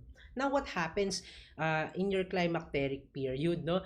It is a result of your decrease in recruitment of your primary follicles. Remember, di ba, at birth, meron tayong 1 to 2 million, tapos nagde-decrease sila to around 30 to 40,000 at around 35 to 37 years old. Now, kung makikita ninyo dito, ito yung number of follicles natin, no? Gradual yung decrease nila. But when they reach a certain year, no, that's 35 to 37 years old, we expect a sharp decrease in your recruitable na follicles, no? They decline to about from 25,000 up to 1,000 na lang when they reach menopause, no? So, kaya nagkakaroon ka actually ng cessation ng reproductive function even before mag-menopause sila dahil nga mababa na masyado yung number of recruitable follicles natin. Now, the hallmark of your perimenopause will be skip periods or the longer intervals of your menstrual cycles. So, the symptoms can begin 2 to 8 years prior to the onset of your final menstrual period, no? So, remember, di ba, yung follicular phase natin, it's the expected range will be around 14 days, di ba? Pero as you grow older towards menopause, it decreases to around 10 na lang. Although it does not mean na mas madalas ka nang magme-mens kasi shorter yung follicular cycle ninyo. Hindi. Magkakaroon ka ng longer periods actually in between. And that is the hallmark of your perimenopause. Now, again, ano yung mean age natin, di ba? 45 to 55. But the average for Filipino women of menopause is around 48. Now, in terms of your hormones, no, there is a marked diminution of your reproductive capacity. That's your climacteric, no? Pero in physiological terms, we denote that as the gametogenic ovarian failure. Differentiate this from primary ovarian failure, di ba? Yung primary ovarian failure, even during the early years, nagbe-fail na yung ovaries nila, mababa na yung reproductive capacity nila. Pero during perimenopause, that is what we call decrease in reproductive capacity is what we call gametogenic ovarian failure, no? This is reflected by an increase in your FSH levels, no? As you can see here, FSH natin increases. A decrease in your inhibin as well as a decrease in your AMH. Alright? So, remember no, itong mga hormones na to, na-mention natin sila during your measurement of your ovarian reserves. No? So, you expect that during perimenopause, there is gametogenic ovarian failure that leads to decreased ovarian reserves. Now, the most significant finding also during your menopause will be yung increases natin in FSH and LH levels. Diba? Kung may papansin niyo sobrang taas. That is due to a lack of inhibin produced by your ovaries. Diba? Nagkakaroon ka ng decrease in negative feedback. Also, nagkakaroon ka ng reduction in estradiol. Kita nyo to? Nagde-decrease yung estradiol ninyo. Your estrone also decreases to a short extent, no? So, also there is a decrease in your DHEA as well as your testosterone. So, your cortisol, they remain the same one way or another. So, let's now go to your phenotypical effects of your menopause, no? Yung isa sa yung isa sa major complaints of your menopause postmenopausal women will be actually hot flushes. Yung tawag natin sa mga vasomotor episodes. That is a hallmark feature of your declining estrogen. And they usually occur 2 years after the onset of estrogen deficiency. Now, yung parang typical complaint nila dito, sobrang init ng pakiramdam nila, lalo na paggabi kasi naiistorbo talaga sila sa pagtulog. Parang nagigising talaga sila, no? Tapos it also leads to diaphoresis. Talagang pagdating sa gabi, minsan complaint nila, kailangan nila magpalit ng bedsheet kasi nagpapawis talaga sila na maigi. Right? So, other than that, pwede rin magkaroon ng depression, no? As well as cognitive decline that is mainly Alzheimer's disease. That can also be related to estrogen deficiency, no? So, the treatment for these symptoms will be clonidine and other SSRIs or SNRIs such as your fluoxetine, venlafaxine, and your paroxetine, no? Yung escitalopram pwede nyo rin ibigay and sometimes pregabalin pwede rin kayo magbigay for your vasomotor symptoms. Now, effects on your bone include a decrease in your trabecular bone density. That is due to a decrease also in your estrogen. Now, differentiate osteopenia from osteoporosis. Alright? So, yung osteopenia natin, yung T-score niyan is between 1 to 2.5 negative. And yung osteoporosis natin is less than negative 2.5 standard deviations. Ano ang ginagamit natin para pang measure ng T-score? That is your DEXA. Diba? Right. So, we have a mnemonic for your risk factors that increases the chance of your women getting osteoporosis. We have shattered family, right? So, that is steroid use, hyperthyroidism or hyperparathyroidism or hypercalciuria, alcohol and tobacco use, thin, and testosterone low or hypogonadism, early menopause, renal or liver failure, erosive or inflammatory bone disease, dietary calcium that is low or malabsorption of your calcium, as well as diabetes mellitus type 1, as well as family history or genetics. Lumabas to sa board, no? So please memorize this table.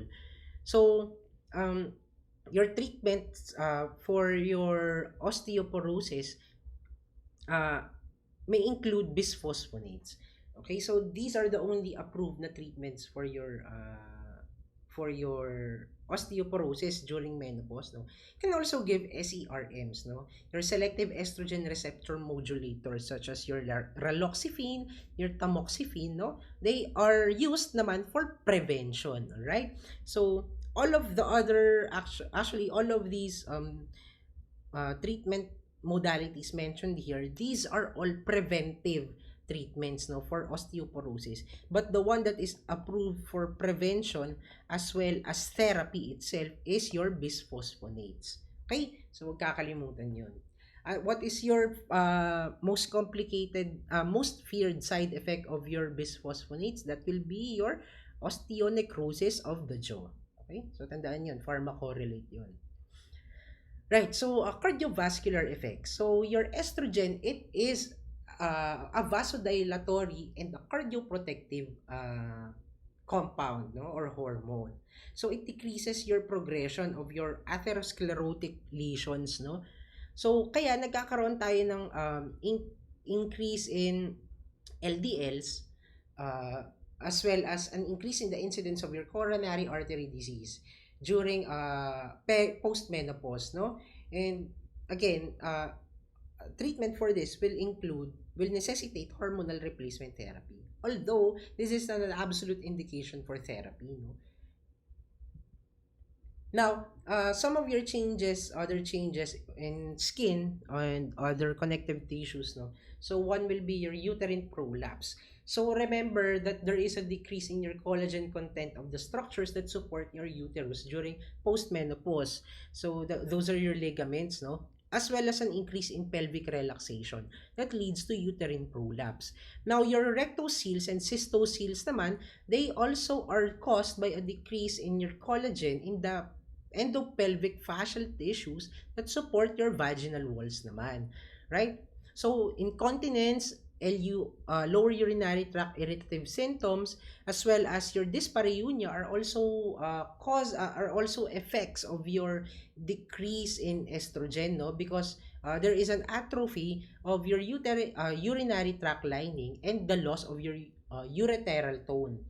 Okay, so some of the modalities that can be used here will be pessaries or surgical management if necessary, no?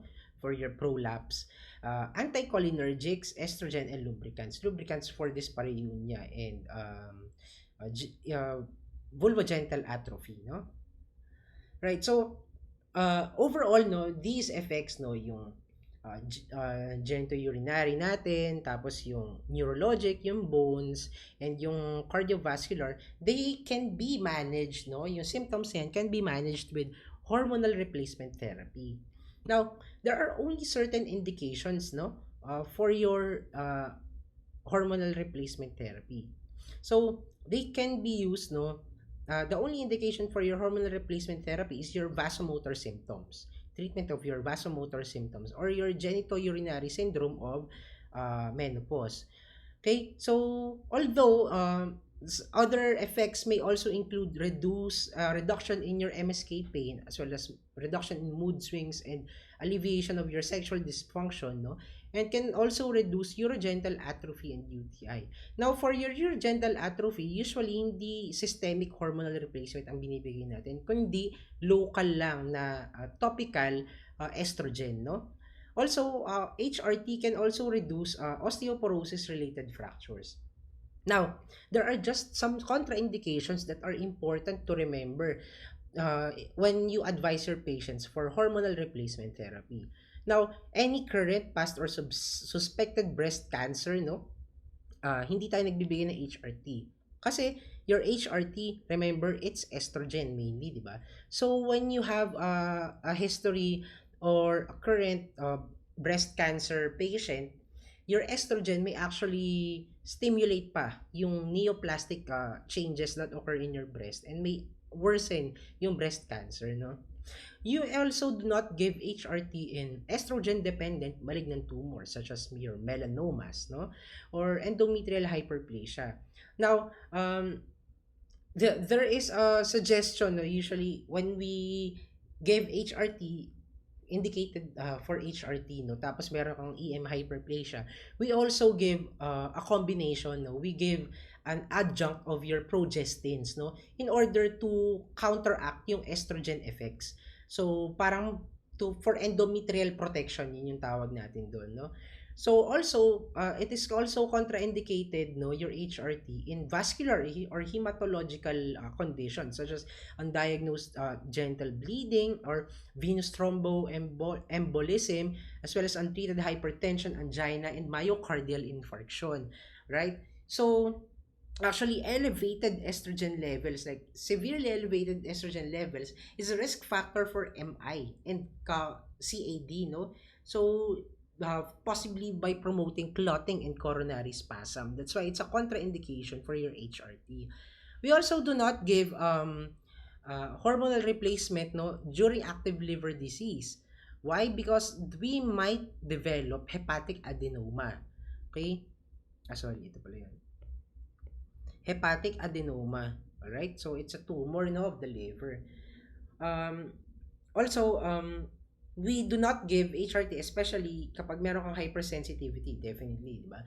And PCT, no, or your porphyria cutanea tardia. It's an absolute contraindication because estrogens, no, in predisposed individuals such as those with PCT, estrogen actually inhibits more yung enzymes that are necessary for the metabolism of your porphyrins. So it can worsen your PCT. All right? So that's it for your organ system integration, no? This is the first part.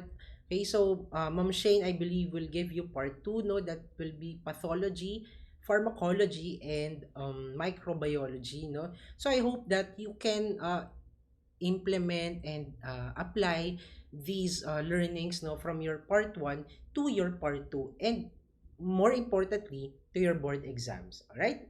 So, yun lang. See you in the next lecture.